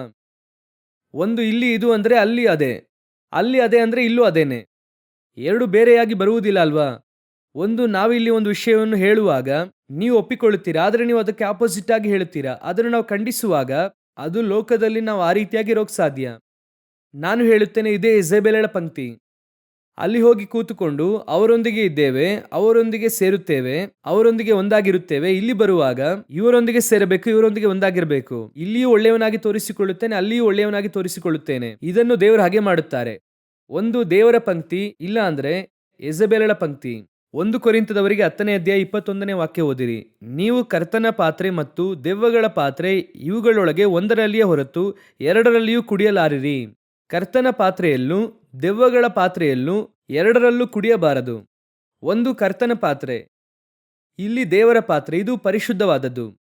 ಇಲ್ಲಿ ಕೆಲವು ಕಾರ್ಯಗಳು ಕಠಿಣವಾಗಿ ಇರುತ್ತದೆ. ಇದು ಪರಲೋಕಕ್ಕೆ ಮಾರ್ಗ ತೋರಿಸುವಂತಹ ಸ್ಥಳ. ಎಲ್ಲ ಇಟ್ಟುಕೊಂಡು ಎಲ್ಲಾ ರೀತಿಯಲ್ಲಿ ನಾನು ಜೀವಿಸಿ ನಾನು ಪರಲೋಕಕ್ಕೆ ಹೋಗುತ್ತೇನೆ ಅಂದ್ರೆ ಅದು ಸಾಧ್ಯವಿಲ್ಲ. ನೀವೇನ್ ನೆನೆಸುತ್ತೀರಾ ಅಂದ್ರೆ, ಇವತ್ತು ಒಂದು ಥಾಟ್ ಇದೆ, ಬ್ಯಾಲೆನ್ಸಿಂಗ್ ಡಾಕ್ಟ್ರಿನ್ ಎಂದು ಹೇಳುತ್ತಾರೆ. ಏನು ಬ್ಯಾಲೆನ್ಸ್ ಎಂದು ನೋಡುವುದಾದರೆ, ಹಾಗೂ ಇರಬೇಕು, ಹೀಗೂ ಇರಬೇಕು, ಹಾಗೆ ಬ್ಯಾಲೆನ್ಸ್ ಆಗಿ ಹೋಗಬೇಕು. ಬ್ಯಾಲೆನ್ಸ್ ಕುರಿತಾಗಿ ನಮಗೆ ಸಮಸ್ಯೆ ಇಲ್ಲ, ಆದರೆ ಪಾಪಕ್ಕೂ ಪರಿಶುದ್ಧತೆಗೂ ಬ್ಯಾಲೆನ್ಸ್ ಮಾಡೋಕ್ಕಾಗಲ್ಲ. ವಿಶ್ವಾಸಕ್ಕೂ ಅವಿಶ್ವಾಸಕ್ಕೂ ಬ್ಯಾಲೆನ್ಸ್ ಮಾಡೋಕ್ಕಾಗಲ್ಲ. ಕತ್ತಲೆಗೂ ಬೆಳಕಿಗೂ ಬ್ಯಾಲೆನ್ಸ್ ಮಾಡೋಕ್ಕಾಗಲ್ಲ. ಒಂದು ಇದು, ಇಲ್ಲಾಂದ್ರೆ ಅದು. ಎರಡು ಅಡ್ಜಸ್ಟ್ ಮಾಡಿಕೊಂಡು ಹಾಗೆ ಹೋಗ್ಬೇಕಂದ್ರೆ, ಈಗಲೂ ಹೇಳುತ್ತೇನೆ, ಸಭೆ ಬೆಳೆಯುತ್ತದೆ, ನಿಮಗೆ ಆಶೀರ್ವಾದ ಹೆಚ್ಚುತ್ತದೆ, ಮನೆಯಲ್ಲಿ ಆಶೀರ್ವಾದದಿಂದ ತುಂಬುತ್ತದೆ. ಆದರೆ ಕರ್ತನ ನ್ಯಾಯ ತೀರ್ಪಿನಲ್ಲಿ ನಿಲ್ಲುತ್ತದಾ? ಇದೇ ಪ್ರಶ್ನೆ. ನ್ಯಾಯ ತೀರ್ಪಿಗೆ ತಕ್ಕ ಹಾಗೆ ನಾವು ಬಾಳಬೇಕು. ಇವತ್ತು ಆ ರೀತಿಯಾಗಿ ಜೀವಿಸಿ ನ್ಯಾಯ ತೀರ್ಪಿನಲ್ಲಿ ಫೇಲ್ ಆದ್ರೆ ಏನು ಪ್ರಯೋಜನ? ಅವತ್ತಿಗೆ ತಕ್ಕ ಹಾಗೆ ಜೀವಿಸಿ ಅದ್ಭುತ ಮಾಡಿ ಎಲ್ಲ ಕಾರ್ಯಗಳನ್ನು ಮಾಡ್ದ, ಆಮೇಲೆ ಹೋಗಿ ನ್ಯಾಯ ತೀರ್ಪಿನಲ್ಲಿ ನಿಲ್ಲುತ್ತಾನೆ. ವಾಕ್ಯದಲ್ಲಿ ದೇವರು ಹೇಳುತ್ತಾರೆ, ನೀನು ಯಾರೋ ಗೊತ್ತಿಲ್ಲ ಎಂಬುದಾಗಿ. ಇಲ್ಲ ದೇವರೇ, ದೆವ್ವಗಳನ್ನು ಓಡಿಸ್ದೆ, ಪ್ರವಾದನೆ ಹೇಳಿದೆ, ಸ್ವಸ್ಥ ಮಾಡಿದೆ, ನೀನ್ ಯಾರೋ ಗೊತ್ತಿಲ್ಲ ಅಪ್ಪ. ಅಲ್ಲ, ಅವತ್ತು ಅಷ್ಟು ಅದ್ಭುತ ನಡೆಯಿತಲ್ಲ, ನನ್ನ ತಂದೆಯ ಚಿತ್ತದ ಪ್ರಕಾರ ನೀನು ಮಾಡಲಿಲ್ಲ, ನೀನು ನಿನ್ನ ಚಿತ್ತದ ಪ್ರಕಾರ ಮಾಡಿದೆ. ಆ ಭೂಮಿಯಲ್ಲಿ ನಿನಗೆ ಬೇಕಾದದ್ದನ್ನು ನಾನು ಕೊಟ್ಟೆ, ನನಗೆ ಸ್ವಲ್ಪ ಮಟ್ಟಿಗೆ ವಿಧೇಯನಾದ, ಅದಕ್ಕೆ ಕೊಟ್ಟೆ. ಮಾಡಿದ ತಪ್ಪಿಗೆ ಈಗ ದಂಡನೆ ಬರುತ್ತದೆ ಅಷ್ಟೇನೆ. ಒಂದು, ಕರ್ತನು ದೇವರಾಗಿದ್ದರೆ ಕರ್ತನು, ಇಲ್ಲಾಂದ್ರೆ ಬಾಳನು ದೇವರಾಗಿದ್ರೆ ಬಾಳನು. ಬಾಳನ ಪ್ರವಾದಿಗಳೊಂದಿಗೂ ಕೂರುತ್ತೇನೆ, ಕರ್ತನ ಪ್ರವಾದಿಗಳೊಂದಿಗೂ ಕೂರುತ್ತೇನೆ ಅಂದ್ರೆ, ಇವ್ರ ಹತ್ರನೂ ಒಳ್ಳೆಯವನಾಗಿರುತ್ತೇನೆ, ಅವ್ರ ಹತ್ರನೂ ಒಳ್ಳೆಯವನಾಗಿರುತ್ತೇನೆ ಅಂದ್ರೆ. ಇದನ್ನು ಯಾಕೆ ದೇವರು ನಿಮಗೆ ಹೇಳುತ್ತಾ ಇದ್ದಾರೆ ಅಂದ್ರೆ, ಖಂಡಿಸಿ ಹೇಳುವುದಕ್ಕಾಗಿ ಹೇಳ್ತಿಲ್ಲ. ನಿಮ್ಮ ಮೇಲೆ ದೇವರಿಗೆ ಒಂದು ದೊಡ್ಡ ಯೋಜನೆ ಇದೆ, ಗಾಡ್ಗೆ ಒಂದು ದೊಡ್ಡ ಉದ್ದೇಶ ಇದೆ. ಆ ಯೋಜನೆಯಲ್ಲಿ ನಿಮ್ಮನ್ನು ಉಪಯೋಗಿಸಬೇಕಂದ್ರೆ ನಿಮ್ಮನ್ನು ಪ್ಯೂರ್ ಆಗಿ ಮಾಡಿ ಉಪಯೋಗಿಸಕ್ಕೆ ಸಾಧ್ಯ. ಇಲ್ಲ ಅಂದ್ರೆ ನಿಮ್ಮನ್ನು ಯೂಸ್ ಮಾಡಕ್ಕಾಗಲ್ಲ. ಯೂಸ್ ಮಾಡುವುದಕ್ಕೆ ನಿಮ್ಮನ್ನು ಶುದ್ಧೀಕರಿಸಲು ಬಯಸುತ್ತಾರೆ. ಕೊಳಕು ಪಾತ್ರೆಯಲ್ಲಿ ಹಾಲು ಕಾಯಿಸುವುದಕ್ಕಾಗಲ್ಲ. ಹಾಗಾದ್ರೆ ಒಂದು ಪಾತ್ರೆಯಲ್ಲಿ ಹಾಲು ಕಾಯಿಸಬೇಕಂದ್ರೆ, ನಿನ್ನನ್ನು ದೇವರು ಯೂಸ್ ಮಾಡಬೇಕಂದ್ರೆ ನಿನ್ನ ಪಾತ್ರೆಯನ್ನು ಪೂರ್ಣವಾಗಿ ತೊಳೆಯಬೇಕು, ಶುದ್ಧೀಕರಿಸಬೇಕು. ಅದನ್ನೇ ವಾಕ್ಯ ಹೇಳುತ್ತದೆ. ಒಂದು ಯೆಜೆಬೇಲಳ ಪಾತ್ರೆ, ಯಾವುದರಲ್ಲಿ ನಾವು ಕುಡಿಯುತ್ತೇವೆ ಎನ್ನುವಂಥದ್ದೇ ಈಗ ಪ್ರಶ್ನೆ. ನಾನು ಅಲ್ಲಿಗೆ ಹೋದಾಗ ಹಾಗೆ ಇರುತ್ತೇನೆ, ಇಲ್ಲಿಗೆ ಬಂದಾಗ ಹೀಗೆ ಇರುತ್ತೇನೆ ಅಂದ್ರೆ ಇಲ್ಲ. ದೇವರು ನಿಮಗೆ ಸ್ಪಷ್ಟವಾಗಿ ಹೇಳುತ್ತಾ ಇದ್ದಾರೆ, ಅದು ಈ ಕಡೆಯ ಕಾಲದಲ್ಲಿ. ಈಗ ನಾವು ನೋಡುವುದಾದರೆ ಲೋಕ ಬಹಳ ಮೋಸಕರವಾಗಿ ಹೋಗುತ್ತಾ ಇದೆ. ಸಾಧ್ಯವಾದರೆ ಆರಿಸಿಕೊಳ್ಳಲ್ಪಟ್ಟವರನ್ನು ಕೂಡ ವಂಚಿಸುವ ಮಟ್ಟಿಗೆ. ನಮ್ಮ ಕರ್ತವ್ಯ ಕರ್ತನ ರಾಜ್ಯವು ಭೂಮಿ ಮೇಲೆ ಬರಬೇಕು ಎಂಬುದಾಗಿ. ಬೇರೆ ಯಾರ ರಾಜ್ಯ ಬರಬೇಕೆಂಬುದಾಗಿ ದೇವರು ನೋಡಿಕೊಳ್ಳುತ್ತಾರೆ. ಯಾಕಂದ್ರೆ ವಾಕ್ಯ ಹೇಳುತ್ತದೆ, ಅರಸರನ್ನು ತಳ್ಳಿ ಅರಸರನ್ನು ಎಬ್ಬಿಸುವರು ದೇವರು. ನಮ್ಮ ಕೆಲಸ ದೇವರನ್ನು ಹುಡುಕುವಂಥದ್ದು, ಮನುಷ್ಯರ ಹಿಂದೆ ಹೋಗುವಂಥದ್ದಲ್ಲ, ರಾಣಿಯರ ಹಿಂದೆ ಹೋಗುವಂಥದ್ದಲ್ಲ, ಅರಸರುಗಳ ಹಿಂದೆ ಹೋಗುವಂಥದ್ದಲ್ಲ. ನಮ್ಮ ಕೆಲಸ ದೇವರ ಹಿಂದೆ ಹೋಗುವಂಥದ್ದು. ನಾನು ಹೇಳುವುದು ನಿಮಗೆ ಸ್ವಲ್ಪ ಕಷ್ಟಕರವಾಗಿರಬಹುದು, ಆದರೆ ಇದೇ ಸತ್ಯ. ಬೈಬಲ್ ಪ್ರಕಾರವಾಗಿ ಹೀಗೆ ಇರಬೇಕು. ಈ ರೀತಿ ಇದ್ರೇನೆ ಪರಲೋಕಕ್ಕೆ ಹೋಗೋಕ್ ಸಾಧ್ಯ. ಈಗ ದಾನಿಯೇಲನು ಬ್ಯಾಬಿಲೋನಲ್ಲಿದ್ದಾರೆ. ದಾನಿಯೇಲನ ಪುಸ್ತಕ 1ನೇ ಅಧ್ಯಾಯ 8ನೇ ವಾಕ್ಯ ಓದಿರಿ. ಗಮನಿಸಿರಿ, ದಾನಿಯೇಲನು ತಾನು ರಾಜನ ಭೋಜನ ಪದಾರ್ಥಗಳನ್ನು ತಿಂದು ರಾಜನು ಕುಡಿಯುವ ದ್ರಾಕ್ಷಾರಸವನ್ನು ಕುಡಿದು ತನ್ನನ್ನು ಅಶುದ್ಧ ಮಾಡಿಕೊಳ್ಳಬಾರದೆಂದು ನಿಶ್ಚಯಿಸಿ. ಅಂದರೆ ಅದು ಬ್ಯಾಬಿಲೋನ್ ಕಮ್ಯುನಿಯನ್. ನಾವು ಹೇಗೆ ದೆವ್ವಗಳ ಪಾತ್ರೆ ಎಂದು ಹೇಳುತ್ತೇವೋ ಆ ರೀತಿ ಅದು ಬ್ಯಾಬಿಲೋನ್ನಲ್ಲಿರುವಂತಹ ಒಂದು ಕಮ್ಯುನಿಯನ್. ಏನಿದೆ ಎಂದು ಕೇಳುವುದಾದರೆ ಅವರ ಭೋಜನ ಒಂದು ಇದೆ, ಪಾನ ಒಂದು ಇದೆ, ಎರಡು ತೆಗೆದುಕೊಡುತ್ತಾರೆ. ಇದು ಅರಸನು ಬಂದು ಅವರ ವಿಗ್ರಹಗಳ ಮುಂದೆ ಇಟ್ಟು ತೆಗೆದುಕೊಡುವುದು. ಡ್ಯಾನಿಯಲ್ ಹೇಳುತ್ತಾರೆ, ಅದು ನನಗೆ ಬೇಡ. ಅದು ವೆಜ್ಜಾ ನಾನ್ ವೆಜ್ಜಾ ಎನ್ನುವಂತ ಮಾತುಕತೆ ಅಲ್ಲ. ಅಲ್ಲಿ ದ್ರಾಕ್ಷರಸ ಕುಡಿಯದೇ ಇದ್ರು ಎಂಬುದಾಗಿ ಇದೆ. ಹಾಗೆ ತಾನೇ ಇದೆ, ಹಾಗೆ ತಾನೇ ಇದೆ. ಹಾಗಾದ್ರೆ ದ್ರಾಕ್ಷರಸ ವೆಜ್ ಅಲ್ವಾ? ಅಲ್ಲಿ ಸ್ಪಷ್ಟವಾಗಿದೆ ನೋಡಿರಿ, ರಾಜನ ಭೋಜನ ಪದಾರ್ಥದಿಂದಲೂ ದ್ರಾಕ್ಷಾರಸದಿಂದ ತನ್ನನ್ನು ಅಶುದ್ಧ ಮಾಡಿಕೊಳ್ಳಲಾರೆ ಎಂಬುದಾಗಿ. ಅದಕ್ಕೆ ಹೆಸರು ಬ್ಯಾಬಿಲೋನ್ ಕಮ್ಯುನಿಯನ್. ನನ್ನನ್ನು ನೀನು ಅರಸನ ಅರಮನೆಗೆ ಕರೆದುಕೊಂಡು ಹೋಗು, ನನ್ನನ್ನು ಮುಂದೆಯೇ ಕೂರಿಸು, ಅರಸನ ಹೆಬ್ಬಾಗಿಲಿನಲ್ಲಿ ಕೂರಿಸು. ಯಾಕಂದ್ರೆ 2ನೇ ಅಧ್ಯಾಯದ ಕಡೆಯ ವಾಕ್ಯದಲ್ಲಿ ಹಾಗೆ ಇದೆ, ಕಿಂಗ್ಸ್ ಗೇಟ್ ಎಂದು ಇದೆ. ಅಲ್ಲಿ ಕೂರಿಸು, ಅಥವಾ ಅರಸನ ಮನೆಯೊಳಗೆ ಕರೆದುಕೊಂಡು ಹೋಗಿ ಕೂರಿಸು. ಆದರೆ ನಾನು ಅರಸನ ಆ ಅಶುದ್ಧವಾದ ಪಾತ್ರೆಯಲ್ಲಿ ಪಾನ ಮಾಡುವುದಿಲ್ಲ. ಇದುವೇ ವೈರಾಗ್ಯ, ಇದುವೇ ವೈರಾಗ್ಯ. ಆ ವೈರಾಗ್ಯವನ್ನೇ ದೇವರು ಎದುರು ನೋಡುತ್ತಿದ್ದಾರೆ. ನೀವು ಯಾವುದನ್ನು ಸತ್ಯವೇದದಲ್ಲಿ ಸಭೆಯೊಳಗೆ ನೀವು ಅದನ್ನು ಕೇಳಿ ಅದರ ಪ್ರಕಾರ ಮಾಡುತ್ತೀರೋ ಅದನ್ನು ಹೊರಗೂ ಮಾಡಿ ಎಂದು ಹೇಳುತ್ತಿದ್ದಾರೆ. ಅಲ್ಲೂ ಮಾಡಿರಿ. ಯಾವ ಶೋಧನೆಯೂ ಇಲ್ಲದೆ ಮೇಲೆ ಬರುವುದಕ್ಕೆ ಆಗಲ್ಲ ಅಲ್ವಾ? ನಿಮಗೇನೆಂದರೆ ಶೋಧನೆಯೂ ಬರಬಾರದು, ಅಡ್ಜಸ್ಟ್ ಮಾಡಿಕೊಳ್ಳಬೇಕು, ಪರಿಶುದ್ಧವಾಗಿ ತೋರಿಸಿಕೊಳ್ಬೇಕು. ನಿಮಗೆ ತಕ್ಕಂತ ಒಂದು ಸ್ವನೀತಿಯನ್ನು ರೂಪಿಸಿಕೊಂಡು ನೀವೊಂದು ಆತ್ಮಿಕ ಜೀವಿತ ಜೀವಿಸುತ್ತೀರಾ. ಈ ಜೀವಿತಕ್ಕೆ ದೇವರು ಕೂಡ ಪರಲೋಕ ಕೊಡಬೇಕು. ಹಾಗಂದರೆ ಎಲಿಯ ಇಜೆಬೇಲಳೊಂದಿಗೆ ಅಡ್ಜಸ್ಟ್ ಮಾಡಿಕೊಂಡು ಹೋಗ್ಬೋದಾಗಿತ್ತು ತಾನೆ. ಸ್ನಾನಿಕನಾದ ಯೋಹಾನನು ಹೆರೋದನೊಂದಿಗೆ ಅಡ್ಜಸ್ಟ್ ಮಾಡಿಕೊಂಡು ಹೋಗ್ಬೋದಾಗಿತ್ತಾನೆ. ಯೇಸು ಕ್ರಿಸ್ತನು ಪರಿಸಾಯರೊಂದಿಗೆ ಅಡ್ಜಸ್ಟ್ ಮಾಡಿಕೊಂಡು ಹೋಗ್ಬೋದಾಗಿತ್ತಲ್ಲ. ಹೀಗೆ ಏನ್ ಸಮಸ್ಯೆ ಬರುತ್ತದೆ? ಯೇಸು ಏನ್ ಹೇಳ್ಬೋದಾಗಿತ್ತು ಪರಿಸಾಯರನ್ನು ನೋಡಿ, ನಾನು ಯಾವ ಸಮಸ್ಯೆ ಮಾಡೋಲ್ಲ ರೀ, ನಾನು ಏನ್ ಮಾಡ್ಬೇಕು ನಿಮಗೆ? ನಾನು ಅಡವಿಯಲ್ಲಿ ಈ ಕಡೆ ಪ್ರಾರ್ಥನೆ ಮಾಡ್ತೇನೆ, ನೀವು ಊರಲ್ಲಿ ಪ್ರಾರ್ಥನೆ ಮಾಡಿ, ಉಳಿದವರು ನನ್ನ ಹತ್ರ ಕಳಿಸಿ ಅಂದ್ರೆ ಕೆಲಸ ಮುಗಿತಾ ಇಲ್ವಾ? ಹಾಗೆ ಇದ್ದಿದ್ರೆ ಯಾಕೆ ಹೆರೋದನಿಗೂ ಯೋಹಾನನಿಗೂ ಸಮಸ್ಯೆ ಬರ್ತಿತ್ತು? ಹೆರೋದನೊಂದಿಗೆ ಕಾಂಪ್ರಮೈಸ್ ಆಗ್ಬೋದಾಗಿತ್ತಲ್ಲ. ಚೆನ್ನಾಗಿ ಗಮನಿಸಿರಿ, ದೇರ್ ಇಸ್ ನೋ ಕಾಂಪ್ರಮೈಸ್. ಒಂದು ಇದು ಇಲ್ಲ ಅಂದ್ರೆ ಅದು ಇಲ್ಲ. ನಾನು ಅಡ್ಜಸ್ಟ್ ಮಾಡಿಕೊಂಡು ಅವರಿಗೆ ತಕ್ಕ ಹಾಗೆ ಇವರಿಗೆ ತಕ್ಕ ಹಾಗೆ ನಾಯಕರಿಗೆ ತಕ್ಕ ಹಾಗೆ ಹೋಗುತ್ತೇನೆ ಅಂದ್ರೆ ಕರ್ತನು ನಿಮ್ಮ ಕುರಿತಾಗಿ ಬೇಸರ ಪಡುತ್ತಾರೆ. ಯಾಕಂದ್ರೆ ನೀವೇನೆಂದುಕೊಳ್ಳುತ್ತೀರಾ ಅಂದ್ರೆ ಮೇಲೆ ಇರುವಂತ ಈ ಅಧಿಕಾರಿಯೊಂದಿಗೆ ಅಡ್ಜಸ್ಟ್ ಮಾಡಿಕೊಂಡು ಹೋದ್ರೆ ಮಾತ್ರವೇ ಒಳ್ಳೆಯದು, ಇಲ್ಲಾಂದ್ರೆ ತಪ್ಪು. ದೇವರು ಹೇಳುತ್ತಾರೆ, ಒಬ್ಬ ಮೇಲೆ ಇರುವಂತವನು ತಪ್ಪು ಮಾಡಿದ್ರೆ ತಪ್ಪು ಅಂತ ಹೇಳು, ಆಗ್ಲಿಲ್ವಾ ಆಚೆ ಬಾ, ಅವರೊಂದಿಗೆ ಸೇರಿ ನೀನು ಕೂಡ ತಪ್ಪು ಮಾಡಬೇಡ, ನಿನಗೆಂದು ಒಂದು ಸ್ವನೀತಿ ಇಟ್ಕೊಳ್ಬೇಡ ಅಂತ ದೇವರು ಹೇಳುತ್ತಾರೆ. ಅದನ್ನೇ ಇಲ್ಲಿ ವಾಕ್ಯ ಹೇಳುತ್ತದೆ. ಇಜೆಬೇಲಳು ವಂಚಿಸುವ ಹಾಗೆ ಬೋಧಿಸುತ್ತಾಳೆ. ಆಕೆ ಏನು ಹೇಳುತ್ತಾಳೆ? ಊಟ ಮಾಡ್ಕೊಂಡು ಹೋಗಿ, ಏನು ಸಮಸ್ಯೆ ಇಲ್ಲ. ಅದರಲ್ಲಿ ಕೆಲವರು ಹೇಳುತ್ತಾರೆ, ನಿಂಪಾಡಿಗೆ ಊಟ ಮಾಡ್ಕೊಂಡು ಹೋಗಿ, ಯಾರಿಗೆ ಗೊತ್ತಾಗುತ್ತೆ ಹಾಗನ್ನುತ್ತಾರೆ. ಅದೇ ಇಲ್ಲಿ ಹೇಳಲ್ಪಡುತ್ತದೆ. ಕೆಲವು ಕಾರ್ಯಗಳು ಯಾರಿಗೂ ಗೊತ್ತಿಲ್ಲ ಎಂಬುದಾಗಿ ನೀವು ರಹಸ್ಯವಾಗಿ ಮಾಡುತ್ತಾ ಇದ್ದೀರಾ. ಆದರೆ ದೇವರು ಹೇಳುತ್ತಾರೆ, ನನಗೆ ಗೊತ್ತು, ನೀನು ಮಾಡುವಂಥದ್ದೆಲ್ಲವೂ ನನಗೆ ಗೊತ್ತು. ಆದರೆ ನಾನು ನಿನಗೆ ಏನು ಹೇಳುತ್ತಾ ಇದ್ದೇನೆ ಅಂದ್ರೆ ಇದು ಬೇಡ, ಬಿಟ್ಬಿಡು, ಇದು ಒಳ್ಳೆಯದಕ್ಕಲ್ಲ. ಯಾಕಂದ್ರೆ ನಿನ್ನ ಮೇಲೆ ಇಟ್ಟಿರುವಂಥ ಪರಲೋಕದ ಯೋಜನೆ ದೊಡ್ಡದು. ನಿಮ್ಮನ್ನು ವಿರೋಧಿಸುವಂತವನು ಒಬ್ಬ ಗೋಲಿಯಾತನಾಗಿರುತ್ತಾನೆ. ನೀವು ಅವನನ್ನು ಮಾತ್ರ ಜಯಿಸುದ್ರಿ ಅಂದ್ರೆ ನಿಮಗೆ ಸಿಗುವಂಥದ್ದು ರಾಜ್ಯಾಧಿಕಾರವಾಗಿರುತ್ತದೆ. ನೀವು ಒಬ್ಬ ಗೋಲಿಯಾತನಿಗೆ ಭಯಪಟ್ರಿ ಅಂದ್ರೆ ರಾಜ್ಯಾಧಿಕಾರ ಹೋಗುತ್ತದೆ. ಯಾವುದು ಬೇಕೆಂದು ನೀವೇ ಡಿಸೈಡ್ ಮಾಡಬೇಕು. ಕೆಲವು ಸಮಯದಲ್ಲಿ ಹಾಗೆ ಬರುತ್ತದೆ. ಕೆಲವು ಸಮಯದಲ್ಲಿ ಕೆಲವರು ಬಂದು ಹೇಳುತ್ತಾರೆ, ತಮ್ಮ ನೀನು ಹಾಗೆ ಹೋಗ್ಬೇಕಪ್ಪ, ಸ್ವಲ್ಪ ಅಡ್ಜಸ್ಟ್ ಮಾಡಿಕೊಂಡು ಹೋಗ್ಬೇಕಪ್ಪ. ಆಗಲ್ಲ ಅಪ್ಪ. ನಿನ್ನನ್ನು ತೃಪ್ತಿಪಡಿಸಿ ಲೋಕದಲ್ಲಿ ನಾನು ಸಂತೋಷವಾಗಿರುವುದಕ್ಕಿಂತಲೂ ದೇವರನ್ನು ತೃಪ್ತಿಪಡಿಸಿ ನಾನು ಇಲ್ಲಿಯೂ ಸಂತೋಷವಾಗಿರುತ್ತೇನೆ, ಅಲ್ಲೂ ಸಂತೋಷವಾಗಿರುತ್ತೇನೆ. ಆದರೆ ದೇವರು ನಮ್ಮನ್ನು ಯಾವತ್ತೂ ಇಲ್ಲಿ ಕೈ ಬಿಡುವುದಿಲ್ಲ. ನೋಡಿ, ಶರೀರವನ್ನು ನಾಶ ಮಾಡುವಂತವನಿಗೆ ಇಷ್ಟು ಶಕ್ತಿ ಇದೆ ಅಂದ್ರೆ ಆತ್ಮವನ್ನು ನಾಶ ಮಾಡುವಂತ ದೇವರಿಗೆ ಶಕ್ತಿ ಇರಬಹುದು. ನನ್ನನ್ನು ಯಾರಾದ್ರೊಬ್ಬರು ನಿನ್ನನ್ನು ಅಳಿಸಿ ಹಾಕುತ್ತೇನೆ ಅಂದ್ರೆ ನನಗೆ ಬಹಳ ಸಂತೋಷವಾಗುತ್ತದೆ. ಯಾರಾದ್ರೊಬ್ಬರು ಹೇಳಿದ್ರೆ, ಯಾಕಂದ್ರೆ ಅವನು ಹೇಳ್ದ ಅಂದ್ರೆ ದೇವರು ಹೆಚ್ಚಿಸುತ್ತಾರೆ ಎಂದು ಅರ್ಥ. ನಮಗೆ ಒಳಿತು ಬರುವುದಕ್ಕಿಂತ ಮುಂಚೆ ಒಬ್ಬರನ್ನು ಕಳಿಸುತ್ತಾರೆ.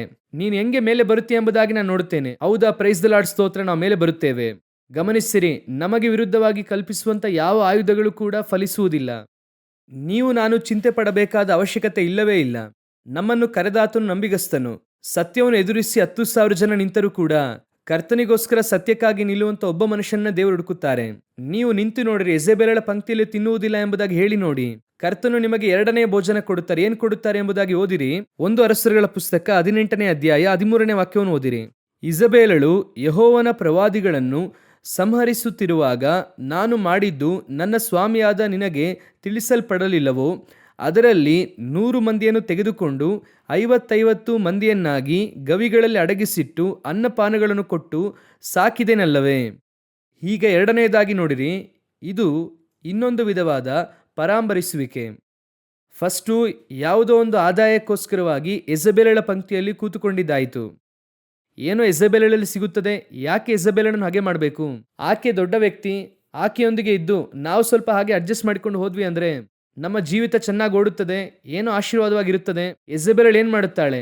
ಆಡಳಿತದಲ್ಲಿ ನಾನು ಇವರನ್ನು ನೇಮಿಸಿದ್ದೇನೆ ಎಂಬುದಾಗಿ ಹೇಳಿ ಯೆಜೆಬೇಲಳು ಅವರಿಗೆ ಒಂದು ಪದವಿಯನ್ನು ಕೊಟ್ಟು ಒಳ್ಳೆಯ ಸ್ಥಾನಮಾನವನ್ನು ಕೊಟ್ಟು ಹೇಗೂ ಕ್ರಿಸ್ಮಸ್ ನ್ಯೂ ಇಯರ್ ಅಲ್ಲಿ ಅವರನ್ನಿಟ್ಟು ಒಂದು ಮೀಟಿಂಗ್ ನಡೆಸಿ ಆಮೇಲೆ ಅವರು ಯೆಜೆಬೇಲಳಿಗೆ ಹೂ ಹಾರ ಎಲ್ಲ ಹಾಕಿ ಏನೋ ಹಾಗೆ ಮಾಡುತ್ತಾರೆ. ಇದು ಒಂದು ಗ್ರೂಪ್ ಇದೆ. ಇವತ್ತು ಕೂಡ ಈ ರೀತಿಯಾದ ಒಂದು ಗ್ರೂಪ್ ಇದೆ. ಇನ್ನೊಂದು ಗ್ರೂಪ್ ಕೂಡ ಇದೆ. ಇವರು ಯಾರು ಗೊತ್ತಾ? ಯೆಜೆಬೇಲಳ ಬಳಿಗೆ ಹೋಗುವುದಿಲ್ಲ. ಇವರಿಗೆ ಸ್ವಲ್ಪ ಆತ್ಮದಲ್ಲಿ ಏನಿರುತ್ತದೆ? ವೈರಾಗ್ಯ ಇರುತ್ತದೆ. ಏನು ವೈರಾಗ್ಯ ಇರುತ್ತದೆ? ಆಕೆಯೊಂದಿಗೆ ಕೂತು ಹೋಗಿ ನಾವು ಊಟ ಮಾಡೋದಾ? ಇಷ್ಟು ವರ್ಷ ಆತ್ಮಿಕ ಜೀವಿತದಲ್ಲಿ ಇದ್ದೇವಲ್ಲ, ಈಗ ಇಂಥವರ ಹತ್ರ ಹೋಗಿ ಊಟ ಮಾಡೋದಾ ಎಂಬುದಾಗಿ ಹೇಳಿ ಅದೇ ರೀತಿಯಾಗಿ ಅವರೊಂದಿಗೆ ಸೇರದೆ ಏನ್ ಮಾಡುತ್ತಾರೆ ಅಂದ್ರೆ ತಲೆ ಕತ್ತರಿಸುತ್ತಾರೆ. ಅವರೊಂದಿಗೆ ಏನ್ ಮಾಡುತ್ತಾರೆ? ಏನೋ ಒಂದು ಬಾಧೆ ಬರುತ್ತದೆ. ಈ ಸಮಯದಲ್ಲಿ ದೇವರು ಏನ್ ಮಾಡುತ್ತಾರೆ ಅಂದ್ರೆ ಅದೇ ಯೆಜೆಬೇಲಳ ಪಡೆಯಿಂದ ಆಕೆಯ ಜೊತೆ ಇರುವಂತ ಒಬದ್ಯ, ಆತನ ಮೂಲಕವಾಗಿ ದೇವರು ಏನ್ ಮಾಡುತ್ತಾರೆ ಅಂದ್ರೆ 100 ಪ್ರವಾದಿಗಳನ್ನು ದೇವರು ಪೋಷಿಸುತ್ತಾರೆ. ಈ 100 ಜನರನ್ನು ಗವಿಯಲ್ಲಿ 50 ಜನರನ್ನಾಗಿ ತಂಗಿಸಿ ಅನ್ನಪಾನಗಳನ್ನು ಕೊಟ್ಟು ಏನ್ ಮಾಡುತ್ತಾರೆ? ಪೋಷಿಸುತ್ತಾರೆ. ಇದು 2ನೇದಾಗಿ ದೇವರು ನಿಮಗೆ ಕೊಡುವಂತಹ ಬೋಧನೆ, ಪೋಷಣೆ 2 ಇದೆ. ಇದೇನೆಂದು ಕೇಳುವುದಾದ್ರೆ ನೀವು ಸ್ವಲ್ಪ ಆತ್ಮದಲ್ಲಿ ವೈರಾಗ್ಯವುಳ್ಳವರಾಗಿರುತ್ತೀರಾ? ಈ ರೀತಿ ಕಾರ್ಯಗಳನ್ನು ಮಾಡಬಾರದೆಂಬುದಾಗಿರುತ್ತೀರಿ. ಈಗ ದೇವರು ನೋಡುತ್ತಾರೆ, ಈ ಜನರಿಗಿಂತ ಇವರು ಎಷ್ಟೋ ಪರವಾಗಿಲ್ಲ, ಇವರಿಗೆ ನಾನು ಏನ್ ಮಾಡುತ್ತೇನೆ? ಇವರ ನಡುವೆ ಹೇಗೋ ನಾನು ಇವರನ್ನು ಪೋಷಿಸುತ್ತೇನೆ. ಈ ನಂಬಿಕೆ ನಿಮ್ಮಲ್ಲಿ ಬರಬೇಕು. ನಾನು ಬೇಡ ಅಂತ ಹೇಳಿದೆ ಅಂದ್ರೆ ಯಾವುದೋ ಒಂದು ಸ್ಥಳದಿಂದ ನನಗೇನು ಬರುತ್ತದೆ? ಪೋಷಣೆ ಬರುತ್ತದೆ. ನನಗೆ ಒಂದು ಉನ್ನತಿ ಎಲ್ಲಿಂದಲೋ ಬರುತ್ತದೆ. ಅದು ಎಲ್ಲಿಂದ ತರುತ್ತಾರೆ ಗೊತ್ತಾ? ಯಾರು ನಮಗೆ ವಿರುದ್ಧವಾಗಿ ನಿಂತಿರುತ್ತಾರೋ ಅವರಿಂದಲೇ ದೇವರು ತರುತ್ತಾರೆ. ಯಾವ ಸ್ಥಳದಲ್ಲಿ ನಿಮ್ಮನ್ನು ಬೀಳಿಸುತ್ತೇನೆ ಎಂಬುದಾಗಿ ಹೇಳಿದ್ರೋ ಅದೇ ಸ್ಥಳದಲ್ಲಿ ದೇವರು ನಿಮ್ಮನ್ನು ಹೆಚ್ಚಿಸಿ ಕೂರಿಸುವುದಕ್ಕೆ ಶಕ್ತರಾಗಿದ್ದಾರೆ. ಯಾರು ಕೊಡುವುದಿಲ್ಲ ಎಂಬುದಾಗಿ ಹೇಳಿದ್ರೋ ಅವನೇ ಕೊಡುವಂತೆ ಮಾಡುವುದಕ್ಕೆ ದೇವರು ಶಕ್ತರಾಗಿದ್ದಾರೆ. ಯಾರು ಆಗುವುದಿಲ್ಲ ಅಂತ ಹೇಳಿದ್ರೋ ಅವರ ಮನೆಯಿಂದಲೇ ಊಟ ಬರುತ್ತದೆ. ಈಗ 100 ಜನರಿಗೆ ಒಬ್ಬದಿಯ ಊಟ ಕೊಡಬೇಕು. 3.5 ವರ್ಷ 100 ಜನರಿಗೆ ಕೊಡಬೇಕು. ಹಾಗಾದ್ರೆ ಈ 100 ಜನರಿಗೆ ಊಟ ಒಬ್ಬದಿ ಎಲ್ಲಿಂದ ತಂದಿರುತ್ತಾನೆ? ಯೆಜೆಬೇಲಳ ಅರಮನೆಯಿಂದ ತಂದಿರುತ್ತಾನೆ, ಅಥವಾ ಯೆಜೆಬೇಲಳು ಕೊಡುವಂತಹ ಸಂಬಳದಿಂದ ತಂದಿರುತ್ತಾನೆ. ಏನೋ ಒಂದು ನಡೆದಿರುತ್ತದೆ. ಹೇಗೋ ಒಂದು ಕಡೆಯದಾಗಿ ಇದು ಯಾರ ಮೂಲಕವಾಗಿ ಬರುತ್ತದೆ? ಯೆಜೆಬೇಲಳಿಂದ ಬರುತ್ತದೆ. ಆಕೆ ಹೇಳುತ್ತಾಳೆ ತಲೆಯನ್ನು ಕತ್ತರಿಸು ಎಂದು. ಇವನು ಹೇಳುತ್ತಾನೆ ಆಕೆಯಿಂದಲೇ ನಿನಗೆ ಊಟ ತರುತ್ತೇನೆ ಎಂಬುದಾಗಿ. ಎಷ್ಟು ದೊಡ್ಡ ಅದ್ಭುತ ನೋಡಿ. ಇದು ದೇವರಿಂದ ಮಾಡುವುದಕ್ಕೆ ಸಾಧ್ಯ. ನೀನು ನಂಬಿದರೆ ದೇವರ ಮಹಿಮೆಯನ್ನು ಕಾಣುವಿ. ಎಲ್ಲಿ ಆಗುವುದಿಲ್ಲ ಎಂಬುದಾಗಿ ಒಂದು ಸ್ಥಳ ಹೇಳುತ್ತೀರೋ ಅದೇ ಸ್ಥಳದಲ್ಲಿ ದೇವರು ನಿಮ್ಮನ್ನು ಪೋಷಿಸುವುದಕ್ಕೆ ಶಕ್ತರು. ಈಗಲೂ ಹೇಳುತ್ತೇನೆ, ಲೋಕದಲ್ಲಿ ಇರುವಾತನಿಗಿಂತಲೂ ನಮ್ಮಲ್ಲಿರುವಾತನೇ ಹೆಚ್ಚಿನವನು. ನಮ್ಮಲ್ಲಿರುವಾತನೇ ಹೆಚ್ಚಿನವನು. ಅವನು ಕೈ ಮೇಲೆ ಎತ್ತುತ್ತಾನೆ. ಗೋಲಿಯಾತನು ಬರುತ್ತಾನೆ, ಮಾತನಾಡುತ್ತಾನೆ, ಸೌಂಡ್ ಮಾಡುತ್ತಾನೆ, ಎಲ್ಲ ಮಾಡುತ್ತಾನೆ. ಆದರೆ ಜಯಿಸುವಂತ ಅಧಿಕಾರವನ್ನು ದೇವರು ನಮ್ಮ ಕೈಯಲ್ಲೇ ಕೊಟ್ಟಿದ್ದಾರೆ. ಅವನಿಗೆ ಆ ಜಯಿಸುವ ಅಧಿಕಾರ ಇಲ್ಲವೇ ಇಲ್ಲ. ಎಲ್ಲ ಬಾಯಲ್ಲಿ ಸುಮ್ಮನೆ ಮಾತಾಡ್ತಾನೆ, ಇಲ್ಲಾಂದ್ರೆ ಒಂದು ವೇಳೆ ಹೊಡಿತಾನೆ. ಯೇಸು ಕ್ರಿಸ್ತನನ್ನೇ ಹೊಡೆದಿದ್ದಾರೆ, ಹೊಡೆಯುವುದಕ್ಕೆ ಒಪ್ಪಿಸಿಕೊಡುತ್ತಾರೆ. ಆದರೆ ಕಡೆಯದಾಗಿ ಜಯಿಸಿದ್ಯಾರು? ನಮ್ಮ ದೇವರೇ ಜಯಿಸಿದ್ರು. ಈಗಲೂ ನಾವೇ ಜಯಿಸುತ್ತೇವೆ. ಆದರೆ ನೀವೇನೆಂದುಕೊಳ್ಳುತ್ತೀರಾ ಗೊತ್ತಾ? ಅಯ್ಯಯ್ಯೋ ಆಗುವುದಿಲ್ಲ ಎಂಬುದಾಗಿ. ದೇವರು ಹೇಳುತ್ತಾರೆ, ನಿನ್ನನ್ನು ಸ್ವಲ್ಪ ಪ್ರತ್ಯೇಕಿಸಿಕೋ, ಡಿಫ್ರೆನ್ಶಿಯೇಟ್ ಮಾಡಿಕೋ. ಅವರನ್ನು ಬಿಟ್ಟು ಸ್ವಲ್ಪ ನೀನು ಆಚೆ ಬಾ. ಆ ಗುಂಪಿನವರೊಂದಿಗೆ ಕೂತುಕೊಳ್ಳಬೇಡ. ನೀನು ಪ್ರತ್ಯೇಕವಾಗಿ ತೋರಿಸಿಕೋ. ನೀನು ನನ್ನವನು, ನನ್ನವಳೆಂಬುದಾಗಿ ತೋರಿಸಿಕೋ. ಆ ನಂತರವಾಗಿ ಹೇಗೆ ನಿನ್ನನ್ನು ಪರಾಂಬರಿಸುತ್ತೇನೆ ನಾನೆಂಬುದಾಗಿ ನೋಡು. ಐಗುಪ್ತದಲ್ಲಿದ್ದರೆ ನಿನಗೆ ಮನ್ನಾ ಸಿಗುವುದಿಲ್ಲ. ಸ್ವಲ್ಪ ನೀನು ಅದರಿಂದ ಆಚೆ ಬಂದು ನೋಡು, ಮನ್ನಾ ಹೇಗೆ ಸಿಗುತ್ತದೆ ಎಂಬುದಾಗಿ ನೋಡು. ಐಗುಪ್ತದಲ್ಲಿದ್ದರೆ ಬಂಡೆಯಿಂದ ನೀರು ಬರುವುದಿಲ್ಲ. ಸ್ವಲ್ಪ ಐಗುಪ್ತವನ್ನು ಬಿಟ್ಟು ಆಚೆ ಬಾ, ಕೆಂಪು ಸಮುದ್ರವನ್ನು ದಾಟು. ನಾನು ಹೇಗೆ ಮನ್ನಾ ಕೊಡುತ್ತೇನೆ ಎಂಬುದಾಗಿ ನೋಡು. ಐಗುಪ್ತದಲ್ಲಿರುವವರಿಗೆ ಮರುಭೂಮಿಯಲ್ಲಿ ಹೋಗುವಂತವನು ನೋಡಿ ಹೇಗಿರುತ್ತದೆ? ಅವಹೇಳನ ಮಾಡುತ್ತಾರೆ. ಊರೊಂದಿಗೆ ಅನುಸರಿಸಿಕೊಂಡು ಜೀವಿಸು ಅನ್ನುತ್ತಾರೆ. ಅನುಸರಿಸಿಕೊಂಡಿರು, ಎಲ್ಲಾ ಸೇರಿ ಒಟ್ಟಾಗಿರೋಣ, ಆಗಲೇ ಸರಿ ಬರುತ್ತದೆ ಅನ್ನುತ್ತಾರೆ. ಆದ್ರೆ ದೇವರು ಹೇಳುತ್ತಾರೆ, ನೀನು ಸ್ವಲ್ಪ ಕೆಂಪು ಸಮುದ್ರವನ್ನು ದಾಟು. ಯಾರ ಮಾತು ಕೇಳಬೇಡ, ನನ್ನ ಮಾತು ಕೇಳು. ನಾನು ತೋರಿಸುವ ಕಡೆಗೆ ಬಾ, ನಾನು ಹೇಳುವ ಸ್ಥಳದಲ್ಲಿ ತಂಗಿರು. ನಿನಗೆ ಒಬ್ಬದಿನ ಮೂಲಕವಾಗಿಯೋ ಕಾಗೆಯ ಮೂಲಕವಾಗಿಯೋ ಹೇಗೋ ನಿನ್ನನ್ನು ದೇವರು ಪೋಷಿಸುವುದಕ್ಕೆ ಶಕ್ತರಾಗಿದ್ದಾರೆ. ನಿಮಗೆ ಬೇಕು ಎನ್ನುವಂಥದ್ದು ಬರುತ್ತದೆ. ದೇವರ ಆಶೀರ್ವಾದ ಬಂದು ನಿಲ್ಲುತ್ತದೆ. ಈಗಲೂ ಹೇಳುತ್ತೇನೆ, ನನ್ನನ್ನು ಇಟ್ಟು ಹೇಳುತ್ತೇನೆ, ನಮಗೆ ಪೋಷಿಸುವಷ್ಟರ ಮಟ್ಟಿಗೆ ಯಾರಿಗೆ ಅರ್ಹತೆ ಇದೆಯೋ ಅವರ ಮೂಲಕವಾಗಿ ದೇವರು ನಮ್ಮನ್ನು ಪೋಷಿಸುತ್ತಾರೆ. ನಮಗೆ ಪೋಷಿಸುವುದಕ್ಕೆ ಎಲ್ಲರಿಗೂ ಅರ್ಹತೆ ಇದೆ ಎಂಬುದಾಗಿ ದೇವರು ನೆನೆಸಿಲ್ಲ. ಕರ್ತನು ಏನು ಮಾಡುತ್ತಾರೆ ಅಂದರೆ, ಅವನು ನನ್ನ ಮಗ, ನನ್ನ ಮಗನಿಗೆ ಪೋಷಿಸುವಷ್ಟರ ಮಟ್ಟಿಗೆ ಅವನಿಗೆ ಮೊದಲು ಅರ್ಹತೆ ಇದೆ ಎಂಬುದಾಗಿ ದೇವರು ನೋಡುತ್ತಾರೆ. ಆ ಅರ್ಹತೆ ಇದ್ರೇನೆ ಏನ್ ಮಾಡುತ್ತಾರೆ? ಪೋಷಿಸುತ್ತಾರೆ. ನಮಗೆ ಒಂದು ವ್ಯೂ ಇರುತ್ತದೆ, ಇದರಿಂದ ಅದರಿಂದ ಎಂಬುದಾಗಿ. ಆದರೆ ದೇವರು ಹೇಳುತ್ತಾರೆ, ನಿನ್ನನ್ನು ಪೋಷಿಸುವುದಕ್ಕೆ ನಾನು ಆಜ್ಞಾಪಿಸಿದ್ದೇನೆ. ಆದರೆ ನೀನು ಮಾತ್ರ ನಾನು ಹೇಳುವಂತ ಕೇರೆ ತಳ್ಳದಲ್ಲಿ ಹೋಗಿ ತಂಗಿರು. ನೀನು ನಿನ್ನ ಇಷ್ಟದ ಪ್ರಕಾರ ಯೆಜೆಬೆಲಳ ಹತ್ರ ಇದ್ರೆ ಆಶೀರ್ವಾದ ಬರುತ್ತದೆ ಅಂದ್ರೆ ನನ್ನಿಂದ ಬರುವಂತ ಆಶೀರ್ವಾದ ಬರುವುದಿಲ್ಲ. ನಾನು ಕೊಡುವ ಮಹಿಮೆ ಬರುವುದಿಲ್ಲ, ನಾನು ಕೊಡುವಂತ ಪ್ರಸನ್ನತೆ ಬರುವುದಿಲ್ಲ, ನಾನು ನಿನಗೆ ಇಟ್ಟಿರುವಂತ ಶ್ರೇಷ್ಠ ಕಾರ್ಯಗಳು ಬರುವುದಿಲ್ಲ. ಅದು ಬೇಕಂದ್ರೆ ನೀನು ಓಡಿ ಹೋಗಿ ಒಂದು ಕಡೆ ಗವಿಯೊಳಗೆ ತಂಗಿರು, ಅಲ್ಲಿ ಬರುತ್ತದೆ. ಯೋಚನೆ ಮಾಡಿ ನೋಡಿ, ದೇವರು ಹೇಗೆ ಪೋಷಿಸಿದ್ದಾರೆ ನೋಡಿ. ಅದು ಒಬ್ಬದ್ಯ ಡೈಲಿ ಬಂದು ಕೊಡುತ್ತಾನಂತೆ. ನಾನು ಮರೆಮುಖವಾಗಿ ಪೋಷಿಸುತ್ತೇನೆ, ಎಷ್ಟು ಸೇಫ್ಟಿ ನೋಡಿ. ಇದನ್ನು ದೇವರು ಮಾಡುತ್ತಾರೆ. ಎರಡನೆಯದಾಗಿ, ಇದು ಒಂದು ಭೋಜನ. ನಿಮ್ಮನ್ನು ನೀವು ಕರ್ತನಿಗೋಸ್ಕರವಾಗಿ ಪ್ರತ್ಯೇಕಿಸಿಕೊಂಡು ಅದನ್ನು ಮಾಡುವಾಗ ಸ್ವಲ್ಪ ತ್ಯಾಗ ಮಾಡಬೇಕಾಗುತ್ತದೆ. ಈಗಲೂ ಹೇಳುತ್ತೇನೆ, ಅದಕ್ಕೆ ಕೆಲವು ತ್ಯಾಗಗಳನ್ನು ಮಾಡಬೇಕಾಗುತ್ತದೆ. ನೀವು ನೆನೆಸುವಂತ ಆಶೀರ್ವಾದ ಇರುವುದಿಲ್ಲ. ಕೆಲವು ಸಮಯಗಳಲ್ಲಿ ಇದಕ್ಕೆ ನಾವು ಒಪ್ಪಿಸಿಕೊಡಬೇಕಾಗುತ್ತದೆ, ಕೆಲವು ತ್ಯಾಗ ಮಾಡಬೇಕಾಗುತ್ತದೆ, ಕೆಲವು ಕಾರ್ಯಗಳನ್ನು ಕಳಕೊಳ್ಳಬೇಕಾಗುತ್ತದೆ. ಸ್ವಲ್ಪ ಪ್ರತ್ಯೇಕಿಸಿ ನಿಮ್ಮನ್ನು ಗವಿಯೊಳಗೆ ಇಡುತ್ತಾರೆ, ಆದರೆ ಅಂತ್ಯವು ಸಂಪೂರ್ಣವಾಗಿರುತ್ತದೆ. ಹಾಲೆಲೂಯ. ನೀವು ಎದುರು ನೋಡದೇ ಇರುವಂತಹ ಸ್ಥಳದಿಂದ ದೇವರು ಆಶೀರ್ವಾದವನ್ನು ತರುತ್ತಾರೆ. ನೀವು ನೆನೆಸದ ವ್ಯಕ್ತಿಯಿಂದ ದೇವರು ನಿಮ್ಮನ್ನು ಪೋಷಿಸುತ್ತಾರೆ. ಒಬ್ಬದ್ದೇನು ತಂದು ಕೊಟ್ಟಿರುತ್ತಾನೆಂದರೆ ಸಾಧಾರಣವಾಗಿ ಕೊಟ್ಟಿರುವುದಿಲ್ಲ, ಒಳ್ಳೆಯ ಆಹಾರ ಕೊಟ್ಟಿರುತ್ತಾನೆ. ಯಾಕಂದ್ರೆ ಅವನು ಸರ್ಕಾರದಲ್ಲಿ ಅಧಿಕಾರಿ. ಆಹಾಬನ ರೈಟ್ ಹ್ಯಾಂಡ್, ಆಹಾಬನಿಗೆ ರೈಟ್ ಹ್ಯಾಂಡ್ ಖಂಡಿತವಾಗಿ ಏನ್ ಮಾಡಿರುತ್ತಾನೆ? ಏನೋ ರೋಡಲ್ಲಿರುವಂತ ಆಹಾರ ಕೊಟ್ಟಿರುವುದಿಲ್ಲ, ಅವನು ಒಂದು ಮಟ್ಟಿಗಾದ್ರೂ ಡೀಸೆಂಟ್ ಆದ ಆಹಾರ ಕೊಟ್ಟಿರುತ್ತಾನೆ. ಅದನ್ನು ಕೊಡುವುದಕ್ಕೆ ದೇವರು ಶಕ್ತರಾಗಿದ್ದಾರೆ. ಹಾಲೆಲೂಯ. ಎರಡನೆಯದಾಗಿ, ನೀವು ಹುಡುಕಬೇಕಾಗಿರುವಂಥದ್ದು, ನೀವು ಸೇವಿಸಬೇಕಾದ ಬೋಧನೆ ಯಾವುದೆಂದು ಕೇಳುವುದಾದರೆ ಪ್ರತ್ಯೇಕಿಸಲ್ಪಟ್ಟಂತ ಬೋಧನೆ. ಆ ಸ್ಥಳದಲ್ಲಿ ಕೂತುಕೊಳ್ಳುವಾಗ ದೇವರು ಕೊಡುತ್ತಾರೆ. ಕಡೆಯದಾಗಿ ಒಂದು ಕಾರ್ಯವನ್ನು ಹೇಳಿ ನಾನು ಮುಗಿಸುತ್ತೇನೆ. ಓದಿರಿ, 1 ಅರಸರುಗಳ ಪುಸ್ತಕ 19ನೇ ಅಧ್ಯಾಯ 7-8ನೇ ವಾಕ್ಯವನ್ನು ಓದಿರಿ. ಯೆಹೋವನ ದೂತನು 2ನೇ ಸಾರಿ ಬಂದು ಅವನನ್ನು ತಟ್ಟಿ ಅವನಿಗೆ, ಎದ್ದು ಊಟ ಮಾಡು, ನೀನು ನಿನ್ನ ಶಕ್ತಿ ಮೀರುವಷ್ಟು ಪ್ರಯಾಣ ಮಾಡಬೇಕಾಗಿದೆ ಅಂದನು. ಇದು 3ನೇದಾಗಿ. ಗಮನಿಸಿರಿ, ಮೊದಲನೆಯ ಗುಂಪು ಯೆಜೆಬೆಲಳ ಪಂಕ್ತಿಯಲ್ಲಿ ಕೂತುಕೊಂಡು ಆಕೆಯೊಂದಿಗೆ ಊಟ ಮಾಡುವ ಗುಂಪು.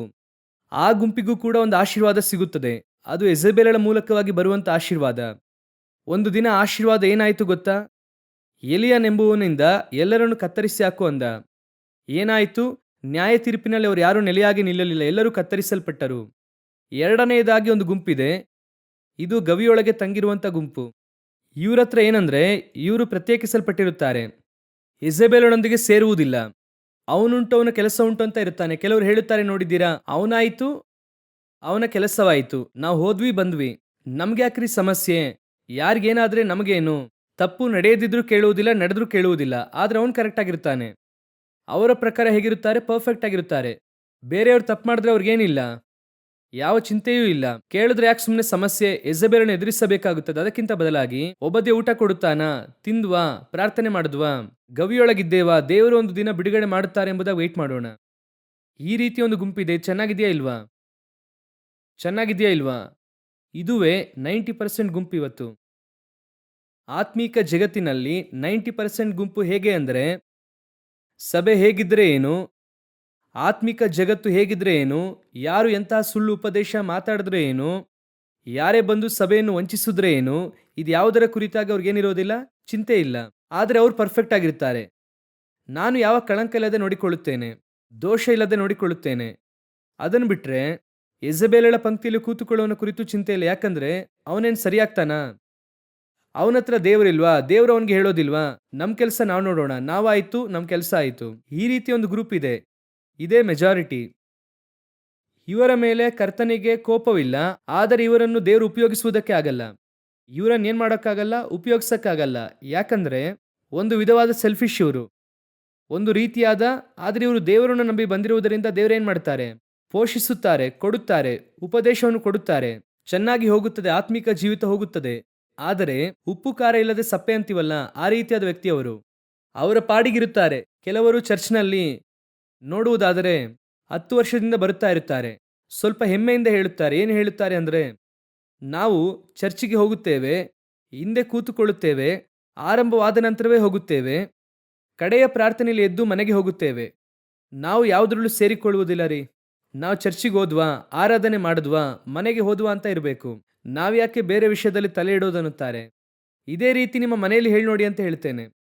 ಒಂದು ಸ್ಥಳದಲ್ಲಿ ದೇವರು ನಿಮ್ಮನ್ನು ಕರ್ಕೊಂಡೋಗಿ ಇಡುತ್ತಾರೆ ಅಂದರೆ ನಿಮ್ಮನ್ನು ಅಟ್ಮಾಸ್ಫಿಯರಿಗಾಗಿ ಇಟ್ಟಿಲ್ಲ ಅವರು. ಅಲ್ಲಿ ತುಂಬಲ್ಪಟ್ಟಿರಬೇಕಂತ ಇಟ್ಟಿಲ್ಲ. ಇಲ್ಲಿ ಹೂ ಇದೆಯಲ್ಲ, ಈ ಹೂವನ್ನು ಯಾಕೆ ಇಟ್ಟಿದ್ದೇವೆ? ಸೌಂದರ್ಯಕ್ಕಾಗಿ ಇಟ್ಟಿದ್ದೇವೆ. ಆ ಕ್ಯಾಮ್ರಾದಿಂದ ತೆಗೆದು ನೋಡುವಾಗ ಹೇಗಿರುತ್ತದೆ ಇದು? ಇದನ್ನು ತೆಗೆದಿಟ್ಟರು ಯಾವ ಸಮಸ್ಯೆ ಇಲ್ಲ ಈಗ. ಅರ್ಥವಾಗುತ್ತಿದೆ. ಇದನ್ನು ತೆಗೆದು ಹೆಸರು ಕೂಡ ಈಗ ಯಾರು ಸುಂದರವಾಗಿದೆ ಅಂತ ನೋಡುವುದಿಲ್ಲ, ಸಂದೇಶ ನೋಡುತ್ತಾರೆ, ಆರಾಧನೆ ನೋಡುತ್ತಾರೆ. ಆದರೆ ಇದನ್ನು ತೆಗೆದ ಹೆಸರು ಏನಾಗುತ್ತದೆ? ಇದನ್ನು ತೆಗೆದ ಹೆಸರು ಏನಾಗುತ್ತದೆ? ಮೆಸೇಜೇ ಕೇಳಿಸುವುದಿಲ್ಲ ನಿಮ್ಗೆ ಯಾರಿಗೂ. ಅಲ್ಲಿರೋರು ಹೇಳ್ತಾರೆ ನನಗೆ ಕೇಳಿಸ್ತಿಲ್ಲ ಕೇಳಿಸ್ತಿಲ್ಲ ಅಂತ. ಹಾಗಾದ್ರೆ ಇದು ಇರುವುದಕ್ಕೂ ವ್ಯತ್ಯಾಸ ಇದೆ ಅಲ್ವಾ? ಆ ರೀತಿಯಾಗಿ ಸಭೆಯಲ್ಲಿರುವಂಥ ವಿಶ್ವಾಸಿಗಳು ಕೆಲವರು ಹೀಗಿರುತ್ತಾರೆ, ಆದರೆ ಸುಂದರವಾಗಿ ತುಂಬಲ್ಪಟ್ಟಿರುತ್ತಾರೆ. ನಾವು ಬೇಕಾದ್ರೆ ಸಂತೋಷ ಪಡ್ಕೊಬೋದು.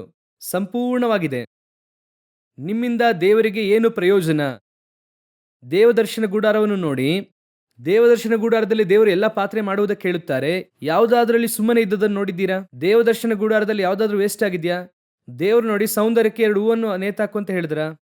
ಅವರು ಒಳಗೆ ಇಟ್ಟಂತ ಎಲ್ಲಾ ವಸ್ತುಗಳಿಗೂ ಕೂಡ ಒಂದು ಆತ್ಮಿಕವಾದ ಕಾರಣ ಇದೆ. ಒಳಗೆ ಇಟ್ಟಿರುವುದಕ್ಕೆ ಒಂದು ಉದ್ದೇಶ ಇದೆ. ಅದೇ ರೀತಿ ನಿಮ್ಮೆಲ್ಲರನ್ನು ಒಳಗೆ ಕರೆದುಕೊಂಡು ಬಂದದಕ್ಕೆ ದೇವರಿಗೆ ಒಂದು ಉದ್ದೇಶ ಇದೆ. ಏನೋ ನಾವು ಚಿಂತೆ ಪಡುತ್ತೇವೆ, ಕಣ್ಮುಂದೆ ನೀವು ಇಲ್ಲ ಅಂದ್ರೆ ನಾವು ಬೇಸರಗೊಳ್ಳುತ್ತೇವೆ ಎಂಬುದಾಗಿ ದೇವರು ನಿಮ್ಮನ್ನು ಇಲ್ಲಿ ಕರ್ಕೊಂಡು ಬಂದಿಲ್ಲ. ನಿಮ್ಮನ್ನು ಇಲ್ಲಿ ಕರೆದುಕೊಂಡು ಬಂದದಕ್ಕೆ ಪರಲೋಕಕ್ಕೆ ಒಂದು ಯೋಜನೆ ಇದೆ. ಗವಿಯೊಳಗೆ ಬಂದು ತಿಂದು ಹೋಗುವಂತ ಗುಂಪಾಗಿರಬಾರದು. ಇನ್ನೊಂದು ಗುಂಪಿದೆ. ಇವ್ರು ಯಾರು ಗೊತ್ತಾ? ಓದಿರಿ, ಆ ವಾಕ್ಯ ಏನು ಹೇಳುತ್ತದೆ ಓದಿರಿ. 1 ಅರಸರುಗಳ ಪುಸ್ತಕ 19ನೇ ಅಧ್ಯಾಯ 14ನೇ ವಾಕ್ಯವನ್ನು ಓದಿರಿ. ಅದಕ್ಕೆ ಅವನು, ಸೇನಾಧೀಶ್ವರನಾದ ಯೆಹೋವನೇ, ಇಸ್ರಾಯೇಲರು ನಿನ್ನ ನಿಬಂಧನೆಯನ್ನು ಮೀರಿದ್ದಾರೆ, ಯಜ್ಞವೇದಿಗಳನ್ನು ಕೆಡವಿ ಹಾಕಿದ್ದಾರೆ, ಪ್ರವಾದಿಗಳನ್ನು ಕತ್ತಿಯಿಂದ ಸಂಹರಿಸಿದ್ದಾರೆ. ನಾನೊಬ್ಬನೇ ಉಳಿದು ನಿನ್ನ ಗೌರವವನ್ನು ಕಾಪಾಡುವುದರಲ್ಲಿ ಆಸಕ್ತನಾಗಿದ್ದೆನು, ಆದರೆ ಅವರು ನನ್ನ ಪ್ರಾಣವನ್ನು ತೆಗೆಯಬೇಕೆಂದಿದ್ದಾರೆ ಎಂದು ಉತ್ತರ ಕೊಟ್ಟನು. ಇವ್ರು ಯಾರು ಗೊತ್ತಾ? ಭಕ್ತಿ ವೈರಾಗ್ಯ. ಇವನಿಂದ ಆತ್ಮಿಕ ಜಗತ್ತಿನಲ್ಲಿ ತಪ್ಪು ನಡೆಯುವಾಗ ಸಹಿಸಿಕೊಳ್ಳುವುದಕ್ಕೆ ಆಗಲ್ಲ. ಇಸ್ರಾಯೇಲಲ್ಲಿ ಒಂದು ಸಮಸ್ಯೆ ಇದೆ, ದೇವರ ವಿರುದ್ಧವಾಗಿ ಮಾಡುತ್ತಾ ಇದ್ದಾರೆ ಎಂಬುದಾಗಿ ಹೇಳಿದ ಕೂಡಲೇ ಅವನ ಮನಸ್ಸಿನಲ್ಲಿ ಏನಾಗ್ತಾ ಇದೆ? ನೋವುಂಟಾಗುತ್ತಿದೆ. ಏನ್ ಹೀಗೆ ಮಾಡುತ್ತಾ ಇದ್ದೀರಾ ಅಂತ ಕೇಳುತ್ತಾನೆ. ಏನ್ ಈ ರೀತಿಯಾಗಿ ಮಾಡಿ ತಿರುಗಾಡುತ್ತಾ ಇದ್ದೀರಾ? ಇದು ದೇವರ ದೇಶ, ಈ ರೀತಿಯಾಗಿ ಮಾಡುತ್ತಾ ಇದ್ದೀರಾ ಎಂಬುದಾಗಿ ವೈರಾಗ್ಯವಾಗಿ ಏನ್ ಮಾಡುತ್ತಾನೆ? ಕೋಪದಿಂದ 400 ಜನರನ್ನು ಕತ್ತರಿಸಿ ಹಾಕುತ್ತಾನೆ. ಅದು ಧರ್ಮಶಾಸ್ತ್ರ ಕಾಲವಾಗಿದ್ದರಿಂದ ಸರಿ, ಅವನ ಕಾಲದಲ್ಲಿ ಕತ್ತರಿಸುತ್ತಾನೆ. ಈಗ ಅವನ ಪರಿಸ್ಥಿತಿ ಏನು? 24 ಅವರ್ಸಲ್ಲಿ ನಿನ್ನ ಶಿರಚ್ಛೇದನೆ ಮಾಡುತ್ತೇನೆ ಅಂತ ಆಕೆ ಹೇಳಿದ್ಲು. 24 ಅವರ್ಸಲ್ಲಿ ಏನ್ ಮಾಡುತ್ತಾನೆ? ತಲೆ ತೆಗೆಯುತ್ತೇನೆ ಎಂಬುದಾಗಿ ಆಕೆ ಹೇಳಿದ್ಲು. ಇವನಿಗೆ ನೋಡ್ದ, ಅರಣ್ಯಕ್ಕೆ ಹೋದ. ಓಡಿ ಹೋಗಿ ಒಂದು ಜಾಲಿ ಗಿಡದ ಕೆಳಗೆ ಕೂತುಕೊಂಡು, ದೇವರೇ ಸಾಕು, ನನ್ನನ್ನು ಬಿಟ್ಬಿಡಿ, ನಾನು ಭಕ್ತಿ ವೈರಾಗ್ಯದಿಂದ ಇದ್ದು ಏನೋ ಒಳ್ಳೆಯ ಸ್ಪಿರಿಚುವಲ್ ಜೀವಿತವನ್ನು ಜೀವಿಸಿ ದೇವರಿಗೋಸ್ಕರ ವೈರಾಗ್ಯವಾಗಿ ಸೇವೆ ಮಾಡೋಣ, ಏನಾದ್ರೂ ಮಾಡೋಣ ಅಂತ ಅಂದ್ಕೊಂಡ್ರೆ ನನ್ನನ್ನೇ ಕೊಲ್ಲುವುದಕ್ಕೆ ನೋಡುತ್ತಿದ್ದಾರೆ. ಏನು ಮಾತನಾಡದೆ ಸುಮ್ಮನೆ ಇದ್ದವರು ಗವಿಯಲ್ಲಿ ಚೆನ್ನಾಗಿ ಊಟ ಮಾಡ್ತಿದ್ದಾರೆ. ಸರಿ, ಎಜೆಬೆಲೊಂದಿಗೆ ಅಡ್ಜಸ್ಟ್ ಮಾಡಿಕೊಂಡು ಹೋಗ್ತಾ ಇರುವಂತವನು ಸೊಗಸಾಗಿದ್ದಾನೆ. ಈ ಒಳ್ಳೆಯ ಸತ್ಯ ಮಾತನಾಡಿದಂತ ನಾನೇನಾದೆ? ಶತ್ರುವಾದೆ. ಈಗ ಗವಿಯೊಳಗಿದ್ದಾನಲ್ವಾ, ಅವನೇನು ಹೇಳುತ್ತಾನೆ ಗೊತ್ತಾ?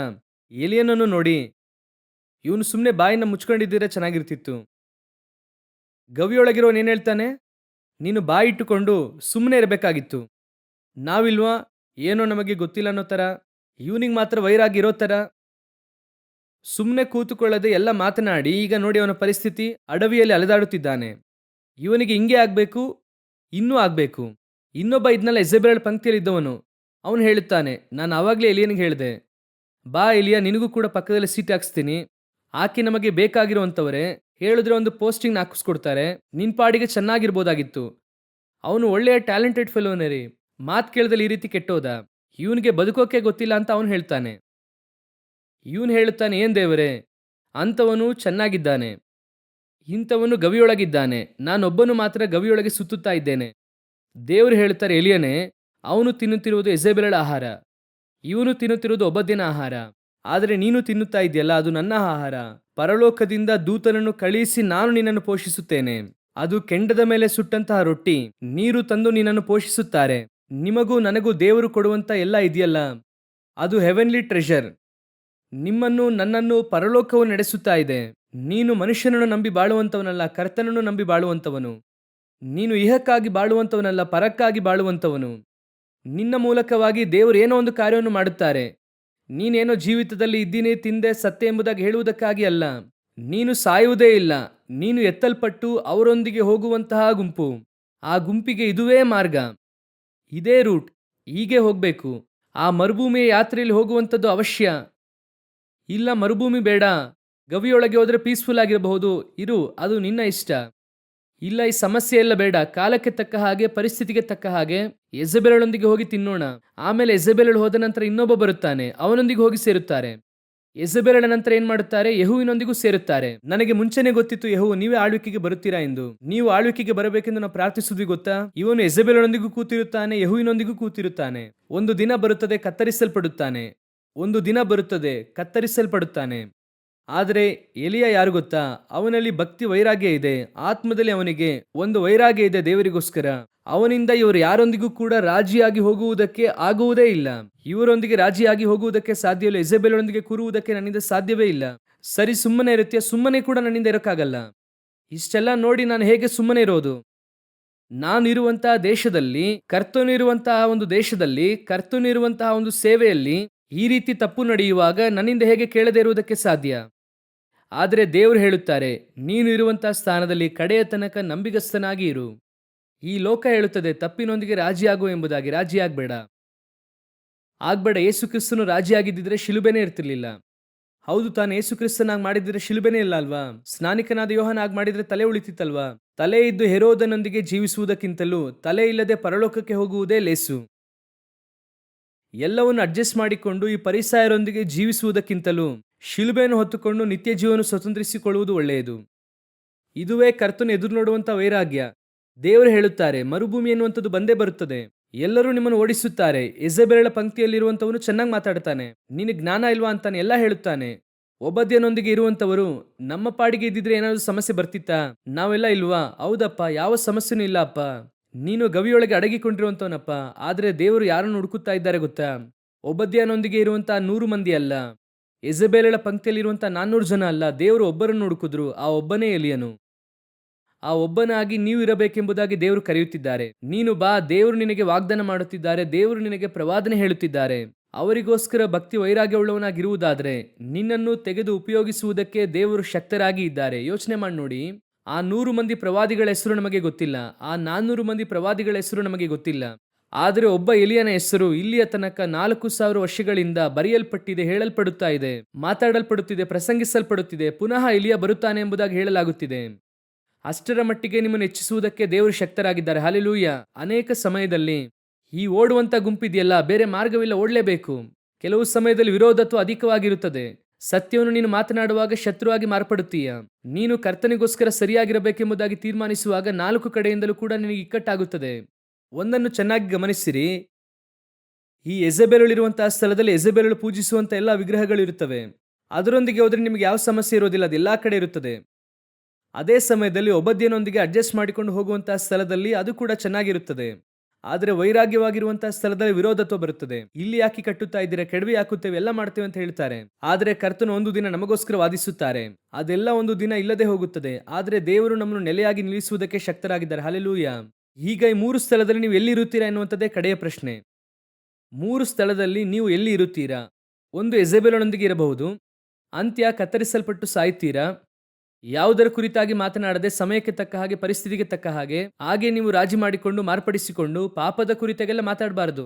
ಪಾಪವನ್ನು ಕ್ಷಮಿಸಬೇಕು, ಪರಿಶುದ್ಧವಾಗಿ ಇರಬೇಕು, ಕರ್ತನ ಪಂಕ್ತಿಯಲ್ಲಿರಬೇಕು, ದೆವ್ವಗಳ ಪಂಕ್ತಿಯಲ್ಲಿರಬೇಕು, ಹಾಗೆ ಎರಡರಲ್ಲೂ ರಾಜಿಯಾಗಿರಬೇಕು. ಆ ರೀತಿಯಾಗಿರುವಂಥವರು, ಅವರ ಅಂತ್ಯ ಏನಂತ ಇದೆ ಅಲ್ಲಿ. ಇನ್ನೊಂದಿದೆ, ನಾನು ಪಾಪ ಮಾಡಿಲ್ಲ ರೀ, ಅದೇ ಸಮಯದಲ್ಲಿ ನನಗೆ ವೈರಾಗ್ಯ ಎಲ್ಲ ಇಲ್ಲ, ನನಗೆ ಮಕ್ಕಳಿದ್ದಾರೆ, ಕುಟುಂಬ ಇದೆ, ನನ್ನ ಪಾಡಿಗೆ ನಾನು ಓಡಿ 3 ಹೊತ್ತು ಊಟ ಸಿಗುತ್ತದಾ, 2 ಮಕ್ಕಳನ್ನು ಓದಿಸಿದ್ವಾ, ಹಾಗೆ ಹೋದ್ವಾ, ಯಾರೇನು ಹೇಳಿದ್ರೆ ನಮಗೇನು, ನಾವು ಪಾಪ ಮಾಡಿಲ್ಲ ಅಷ್ಟೇನೆ, ಪಾಪದ ಸಹವಾಸಕ್ಕೆ ಹೋಗಿಲ್ಲ, ನಾನು ಉಂಟು, ನನ್ನ ಕೆಲಸ ಉಂಟು, ನಾನು ಮರೆಯಾಗಿದ್ದೇನೆ, ಇರು, ಸಮಸ್ಯೆ ಇಲ್ಲ. ಆದರೆ ಈಗ ಕರ್ತನಿಗೆ ಬೇಕಾಗಿರುವಂಥದ್ದು ಯಾರೆಂದರೆ, ನಾನು ಮಾತ್ರ ಭಕ್ತಿ ವೈರಾಗ್ಯವುಳ್ಳವನಾಗಿ ಇದ್ದೆ. ಅಂತಹ ವ್ಯಕ್ತಿ ಈಗ ದೇವರಿಗೆ ಅವಶ್ಯ. ಯಾಕಂದರೆ ಅವನ ಮೂಲಕವಾಗಿಯೇ ಕಡೆಯ ಉಜ್ಜೀವನ ಇಲ್ಲಿ ಬರುತ್ತದೆ. ದೇವರು ಬರುವುದಕ್ಕಿಂತ ಮುಂಚೆ ದೇವರು ಒಡಕಿನಲ್ಲಿ ನಿಲ್ಲುವಂಥ ಒಬ್ಬನನ್ನು ಎದುರು ನೋಡಿದರು. ಆ ಒಬ್ಬನ ಮೂಲಕವಾಗಿಯೇ ದೇವರು ಮಾಡುತ್ತಾರೆ. ನೀನು ಒಂಟಿಯಾಗಿ ನಿಲ್ಲುತ್ತೀಯಾ? ಯಾರು ನಿನ್ನೊಂದಿಗೆ ಇರುವುದಿಲ್ಲ, ಎಲ್ಲರೂ ನಿನ್ನ ಕುರಿತಾಗಿ ಅಪಹಾಸ್ಯ ಮಾಡುತ್ತಾರೆ. ಅಷ್ಟೇ ಯಾಕೆ, ನಿನಗೆ ಜ್ಞಾನ ಇಲ್ಲ ಎಂಬುದಾಗಿ ಕೂಡ ಹೇಳುತ್ತಾರೆ. ಆದರೆ ನಿನ್ನೊಬ್ಬನೊಂದಿಗೆ ದೇವರು ನಿಲ್ಲುತ್ತಾರೆ. ಆ ಒಬ್ಬನನ್ನೇ ದೇವರು ಹುಡುಕುತ್ತಾ ಇದ್ದಾರೆ. ದೇವರಿಗಾಗಿ ಆ ಒಬ್ಬ ಬಂದ ಅಂದರೆ ಅವನ ಪಕ್ಷದಲ್ಲಿ ದೇವರು ನಿಲ್ಲುತ್ತಾರೆ. ನೀವು ಆ ಒಬ್ಬನ ಎನ್ನುವಂಥದ್ದೇ ಪ್ರಶ್ನೆ. ಈ ಬೆಳಗಿನ ಜಾವದಲ್ಲಿ ದೇವರು ನಿಮಗೊಂದು ಕರೆ ಕೊಡುತ್ತಿದ್ದಾರೆ. ಈ ಕಡೆಯ ಕಾಲದಲ್ಲಿ ದೇವರಿಗೋಸ್ಕರವಾಗಿ ಒಂದು ವೈರಾಗ್ಯವಾದಂಥ ಗುಂಪನ್ನು ದೇವರು ಎದುರು ನೋಡುತ್ತಿದ್ದಾರೆ. ಅಷ್ಟು ಜನರಲ್ಲಿ ಒಂದು 120 ಮಂದಿ ದೇವರಿಗೆ ಸಿಕ್ಕಿದರು. ದೇವರು ಲೋಕವನ್ನೇ ತಲೆಕೀಳಾಗಿ ಮಾಡಿದ್ರು. ಅಲ್ಲೋಲ ಕಲ್ಲೋಲ ಮಾಡುವಂತವರನ್ನಾಗಿ ಮಾಡಿದ್ರು. ಅದೇ ರೀತಿಯಾಗಿ ಈಗ ಈ ಕಡೆಯ ಕಾಲದಲ್ಲಿ ಆ ರೀತಿಯಾಗಿ ವೈರಾಗ್ಯವುಳ್ಳಂತ ಯವನಸ್ಥರು ದೇವರಿಗೆ ಬೇಕು. ವೈರಾಗ್ಯವುಳ್ಳ ಸಹೋದರರು ಬೇಕು. ವೈರಾಗ್ಯವುಳ್ಳ ಸಹೋದರಿಯರು ದೇವರಿಗೆ ಬೇಕು. ನಿಮ್ಮ ಮೂಲಕವಾಗಿ ದೇವರು ದೊಡ್ಡ ಕಾರ್ಯವನ್ನು ಮಾಡುತ್ತಾರೆ. ಖಂಡಿತವಾಗಿ ಹೇಳುತ್ತೇನೆ, ಮರುಭೂಮಿಯ ಯಾತ್ರೆಯಲ್ಲಿ ಹಾದು ಹೋಗಬೇಕಾಗುತ್ತದೆ, ನಿಶ್ಚಯವಾಗಿ ಬರುತ್ತದೆ. ಆದರೆ ಅಂತ್ಯವು ಸಂಪೂರ್ಣವಾಗಿರುತ್ತದೆ. ಆ ಉತ್ತರವಾದವನು ದೇವರ ನಾಮದಲ್ಲಿ ನಾನು ನಿಮಗೆ ಹೇಳುತ್ತೇನೆ. ಯಾಕಂದ್ರೆ ಇದುವರೆಗೂ ನನಗೆ ಗೊತ್ತಿರುವ ಹಾಗೆ ಮರುಭೂಮಿಯಲ್ಲಿ ಒಬ್ಬ ದೇವಭಕ್ತರು ಕೂಡ ಸತ್ತು ಹೋದ ಚರಿತ್ರೆಯೇ ಇಲ್ಲ. ಕರ್ತನವರನ್ನು ಉನ್ನತಿಪಡಿಸಿದ್ದಾರೆ. ನಿಮಗೆ ಎಷ್ಟು ವಯಸ್ಸು ಎನ್ನುವುದರ ಕುರಿತಾಗಿ ಚಿಂತೆ ಬೇಡ. ನೀವು 18 ಆಗಿರಬಹುದು ಅಥವಾ 81 ಆಗಿರಬಹುದು. ಕರ್ತನು 70ನೇ ವರ್ಷದಲ್ಲಿ ಡೊನಾಲ್ಡ್ ಟ್ರಂಪ್ ಅನ್ನು ಅಧ್ಯಕ್ಷರನ್ನಾಗಿ ಮಾಡಿ ಅವರ ಮೂಲಕವಾಗಿ ಮಾಡಬೇಕಾದ ಕಾರ್ಯವನ್ನು ಮಾಡುತ್ತಾರೆ. 30ನೇ ವಯಸ್ಸಿನಲ್ಲಿ ಯೇಸುವಿನ ಮೂಲಕವಾಗಿ ಮಾಡಬೇಕಾದ ಕಾರ್ಯವನ್ನು ಮಾಡುತ್ತಾರೆ. ದೇವರಿಗೆ ಬೇಕಾಗಿರುವುದು ಏಜ್ ಅಲ್ಲ, ವೈರಾಗ್ಯವುಳ್ಳಂತಹ ಒಬ್ಬನು. ಅದು ನೀವಾಗಿರುವುದಾದರೆ ದೇವರು ಉಪಯೋಗಿಸುವುದಕ್ಕೆ ಬಯಸುತ್ತಾರೆ. ಹಾಲೆಲೂಯಾ. ನಾವು ಪ್ರಾರ್ಥಿಸೋಣ. ಎದ್ದು ನಿಲ್ಲೋಣವ ದೇವರ ಸಮ್ಮುಖದಲ್ಲಿ. ಕರ್ತನು ಈಗ ಹುಡುಕುತ್ತಾ ಇರುವಂಥದ್ದು ಆ ಒಬ್ಬ ಮನುಷ್ಯನನ್ನು. ಆಯಾ ಕಾಲಘಟ್ಟದಲ್ಲಿ ದೇವರಿಗೆ ಆ ಒಬ್ಬ ಮನುಷ್ಯನು ಸಿಗುತ್ತಾರೆ. 16ನೇ ಶತಮಾನದಲ್ಲಿ ದೇವರಿಗೆ ಒಬ್ಬರು ಸಿಗುತ್ತಾರೆ. ಅವರೇ ಮಾರ್ಟಿನ್ ಲೂಥರ್. ಅವರೊಬ್ಬರೇ ದೇವರಿಗೆ ಸಿಗುತ್ತಾರೆ. ಅವರ ಮೂಲಕವಾಗಿ ದೇವರು ಈ 400 ವರ್ಷಗಳು ದೊಡ್ಡ ಕಾರ್ಯಗಳನ್ನು ಮಾಡಿದ್ದಾರೆ. 450 ವರ್ಷ ಅದೇ ದೇವರಿಗೆ ಅವಶ್ಯ. ಅದೇ ರೀತಿ ಈಗ ದೇವರಿಗೆ ಅವಶ್ಯವಾಗಿರುವುದು. ಇನ್ನೊಬ್ಬನನ್ನು ದೇವರು ಹುಡುಕಿದ್ರು. 1906ರಲ್ಲಿ ಅಜೂಜಾ ಸ್ಟ್ರೀಟಲ್ಲಿ ವಿಲಿಯಂ ಸೀಮೋರ್ ದೇವರಿಗೆ ಸಿಕ್ಕಿದ್ರು. ಅವರ ಮೂಲಕವಾಗಿ ದೇವರು ಮಾಡಿದಂಥ ಕಾರ್ಯಗಳು 120 ವರ್ಷಗಳು. ರಿವೈವಲ್ ಇವತ್ತಿಗೂ ಕೂಡ ಇದೆ. ಒಬ್ಬ ಮನುಷ್ಯ, ಒಬ್ಬನೇ ಒಬ್ಬ ಮನುಷ್ಯ. ಯೋಚನೆ ಮಾಡಿ ನೋಡಿ. ಪೆಂಟೆಗೋಸ್ಟಲ್ ಮೂವ್ಮೆಂಟ್ ಅವರ ಮೂಲಕವಾಗಿ, ಪೆಂತೆಗೋಸ್ತೆ ಉಜ್ಜೀವನ ಎನ್ನುವಂಥದ್ದು ಅವರ ಮೂಲಕವಾಗಿ, ಒಬ್ಬ ವಿಲಿಯಂ ಸೀಮೋರ್ ಮೂಲಕ, ಒಬ್ಬ ಮಾರ್ಟಿನ್ ಲೂಥರ್ ಮೂಲಕ, ಒಬ್ಬ ಡೇವಿಡ್ ಲಿವಿಂಗ್ಸ್ಟನ್ ಮೂಲಕ ಆಫ್ರಿಕಾದಾದ್ಯಂತ, ಒಬ್ಬ ರೆನಾಲ್ಡ್ ಬಾಂಕೆಯಿಂದ ಸೌತ್ ಆಫ್ರಿಕಾದಾದ್ಯಂತ, ಒಬ್ಬ ಬಿಲಿಗ್ರಾಮ್ ಇಂದ ಇಡೀ ಅಮೆರಿಕದಾದ್ಯಂತ. ದೇವರಿಗೆ ಈಗಲೂ ಬೇಕಾಗಿರುವಂಥದ್ದು ಆ ಒಬ್ಬ ಎಲಿಯ. ಬಿಲಿಗ್ರಾಮ್ ಹೇಳುತ್ತಾರೆ, ನಾನು ಬಂದದ್ದು ಈ ಲೋಕದಲ್ಲಿ ಕಳಂಕ ಇಲ್ಲದೆ ಕ್ರಿಸ್ತನೊಂದಿಗೆ ಪರಲೋಕಕ್ಕೆ ಹೋಗುವುದಕ್ಕೋಸ್ಕರವಾಗಿ ಬಂದೆ ಎನ್ನುತ್ತಾರೆ. ಆದರೆ ದೇವರು ಅವರನ್ನು ಬಲವಾಗಿ ಉಪಯೋಗಿಸಿದರು. ದೇವರಿಗೆ ಬೇಕಾಗಿರುವಂಥದ್ದು ಅಂತಹ ವೈರಾಗ್ಯವುಳ್ಳ ಮನುಷ್ಯ. ನೀವು ಆ ಮನುಷ್ಯನಾಗಿರುತ್ತೀರಾ? ದೇವರು ಇವತ್ತು ಕರೆಯುತ್ತಾ ಇದ್ದಾರೆ. ಆಪ್ಷನ್ ನಿಮ್ಮ ಕೈಯಲ್ಲೇ ಇದೆ. A, B, C. ಎ, ನೀನು ಯೆಜೆಬೇಲನೊಂದಿಗೆ ಕೂರಬಹುದು. ನಿನ್ನನ್ನು ಏನು ಮಾಡುವುದಿಲ್ಲ. ಅಂತ್ಯ ಬರುತ್ತದೆ, ನಿನಗೆ ನ್ಯಾಯ ತೀರ್ಪು ಬರುತ್ತದೆ. ಬಿ, ನೀನು ಒಬದ್ಯನೊಂದಿಗೆ ಇರಬಹುದು. ನಿನ್ನನ್ನು ಲೌಕಿಕವಾಗಿ ದೇವರು ಆಶೀರ್ವದಿಸುತ್ತಾರೆ. ಯಾವ ಸಮಸ್ಯೆಯೂ ನಿಮಗೆ ಇರುವುದಿಲ್ಲ. ದೇವರು ತನ್ನ ರೆಕ್ಕೆ ಮರೆಯಲ್ಲಿ ನಿಮ್ಮನ್ನು ಕಾಪಾಡಿ ನಡೆಸುತ್ತಾರೆ. ಆಶೀರ್ವಾದ, ವಾಗ್ದಾನ ಎಲ್ಲ ನಿಮಗೆ ಇರುತ್ತದೆ. ನೀವು ಓಡಬಹುದು. ಆದರೆ ದೇವರಿಗೆ ಬೇಕಾಗಿರುವುದು ಸಿ. ಎಲಿಯ ಬೇಕು ದೇವರಿಗೆ. ಯಾಕಂದರೆ ನಾವು ಕಡೆಯ ನಿಮಿಷದಲ್ಲಿ ನಿಂತಿದ್ದೇವೆ.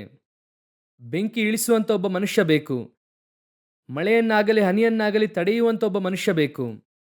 ಮಳೆ ಹಾಗೂ ಹನಿಯನ್ನು ಪುನಃ ಬೀಳಿಸುವಂತೆ ಮಾಡುವಂಥ ಒಬ್ಬ ಮನುಷ್ಯ ಬೇಕು. ಬಹು ಭಕ್ತಿ ವೈರಾಗ್ಯವುಳ್ಳಂಥ ಒಬ್ಬ ಬೇಕು. ಬಹು ಭಕ್ತಿ ವೈರಾಗ್ಯ.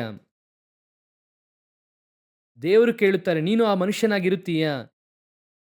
ನಿನ್ನನ್ನು ಆ ಮನುಷ್ಯನಾಗಿ ಮಾರ್ಪಡಿಸಲು ಬಯಸುತ್ತೇನೆ. ನಿನಗೆ ಆ ಅಭಿಷೇಕ ಕೊಡಲು ಬಯಸುತ್ತೇನೆ. ದೇವರ ಕಣ್ಣುಗಳು ಲೋಕದೆಲ್ಲೆಡೆ ಸಂಚರಿಸುತ್ತಾ ಇದೆ. ಒಬ್ಬ ಮನುಷ್ಯನಿಗೋಸ್ಕರವಾಗಿ ದೇವರ ಕಣ್ಣುಗಳು ಹುಡುಕುತ್ತಾ ಇದೆ. ದೇವರ ಕೈಯಲ್ಲಿ ಒಪ್ಪಿಸಿಕೊಳ್ಳುವ. ದೇವರೇ, ನಾನು ನನ್ನನ್ನು ಕೊಡುತ್ತೇನೆ, ನನ್ನನ್ನು ಕೊಡುತ್ತೇನೆ ದೇವರೇ. ನೀವು ಎಲ್ಲಿ ನಡೆಸುತ್ತೀರೋ ಅಲ್ಲಿ ಹೋಗುತ್ತೇನೆ. ಕೇರಿ ತಳ್ಳಕ್ಕೆ ಹೋಗಿ ಅಂದರೆ ಹೋಗುತ್ತೇನೆ. ಚಾರಪ್ತೆ ಉದಯವನೆಗೆ ಹೋಗು ಅಂದರೆ ಹೋಗುತ್ತೇನೆ. ಅಡವಿಗೆ ಬೇರ್ಷೆಬಗೆ ಹೋಗು ಅಂದರೆ ಹೋಗುತ್ತೇನೆ. ದಮಸ್ಕದ ಮಾರ್ಗವಾಗಿ ಅಡವಿಗೆ ಹೋಗು ಅಂದರೆ ಹೋಗುತ್ತೇನೆ. ಎರಿಕೋವೋ, ಗಿಲ್ಗಾಲೋ, ಬೆತೇಲೋ, ಯೋರ್ದಾನೋ ನೀವೆಲ್ಲಿ ಹೇಳುತ್ತೀರೋ ಅಲ್ಲಿ ಹೋಗುತ್ತೇನೆ. ಕಡೆಯದಾಗಿ ಮೇಘದಲ್ಲಿ ಎತ್ತಲ್ಪಡುವ ತನಕ ನೀವು ಎಲ್ಲಿ ಹೇಳುತ್ತೀರೋ ಅಲ್ಲಿ ಹೋಗುತ್ತೇನೆ. ಆ ರೀತಿಯಾಗಿ ವೈರಾಗ್ಯವುಳ್ಳವರಾಗಿ ಈ ಕೂಟದಿಂದ ಕೆಲವರಾದರೂ ಕರ್ತನಿಗಾಗಿ ಎದ್ದು ಪ್ರಕಾಶಿಸುವುದಕ್ಕೆ ಲಾಸ್ಟ್ ಮಿನಿಟ್, ಲಾಸ್ಟ್ ಚಾನ್ಸ್. ದೇವರು ಕೇಳುತ್ತಾರೆ, ಸತ್ಯವಾಗಿ ಸುಮ್ಮನೆ ಕೈ ಮೇಲೆ ಎತ್ತಬೇಡಿ, ಅದು ವೇಸ್ಟ್. ನೀವು ಸುಮ್ಮನೆ ಕೈ ಮೇಲೆ ಎತ್ತಿದರೆ ಪರಲೋಕ ನೋಡುತ್ತದೆ. ಪರಲೋಕಕ್ಕೆ ಗೊತ್ತು ನೀನು ಯಾರೆಂಬುದಾಗಿ. ಆದರೆ ಸತ್ಯವಾಗಿ ಆ ವೈರಾಗ್ಯದಿಂದ ದೇವರೇ, ಆ ಭಕ್ತಿ ವೈರಾಗ್ಯಕ್ಕಾಗಿ ನಿಮಗೋಸ್ಕರವಾಗಿ ನಿಲ್ಲುವುದಕ್ಕಾಗಿ ನನ್ನನ್ನು ಒಪ್ಪಿಸಿಕೊಡುತ್ತೇನೆ ದೇವರೇ. ನಾನು ಬರುತ್ತೇನೆ ದೇವರೇ. ನನ್ನ ಬಳಿ ಏನೂ ಇಲ್ಲಪ್ಪ, ಬರಿಗೈಯಲ್ಲೇ ನನ್ನ ಅಡವಿಗೆ ಬರುತ್ತೇನೆ ಅಪ್ಪ. ಆದರೆ ನಾನು ಬರುತ್ತೇನೆ ದೇವರೇ. ನನ್ನ ಮೂಲಕ ಏನನ್ನಾದರೂ ಮಾಡಿ ಅಪ್ಪ.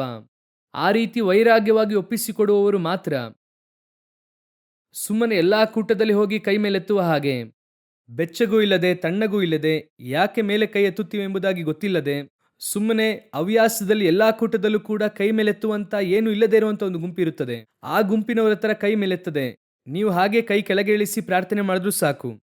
ನಿಜವಾಗಲೂ ಕೂಡ ದೇವರಿಗೋಸ್ಕರವಾಗಿ ಬಹು ಭಕ್ತಿ ವೈರಾಗ್ಯದಿಂದ ನಾನು ಬರುವುದಕ್ಕೆ ರೆಡಿಯಾಗಿದ್ದೇನೆ ದೇವರೇ. ಆ ರೀತಿಯಾಗಿ ಹೇಳುವವರು ಮಾತ್ರ ನಿಮ್ಮ ಕರೆಗಳನ್ನು ದೇವರಿಗೆ ನೇರವಾಗಿ ಎತ್ತಿ, ದೇವರೇ ನನ್ನನ್ನು ನಾನು ಕೊಡುತ್ತೇನೆ ಈ ಕಡೆಯ ರೌಂಡ್ಗೆ, ಕಡೆಯ ಗಳಿಗೆಗೆ.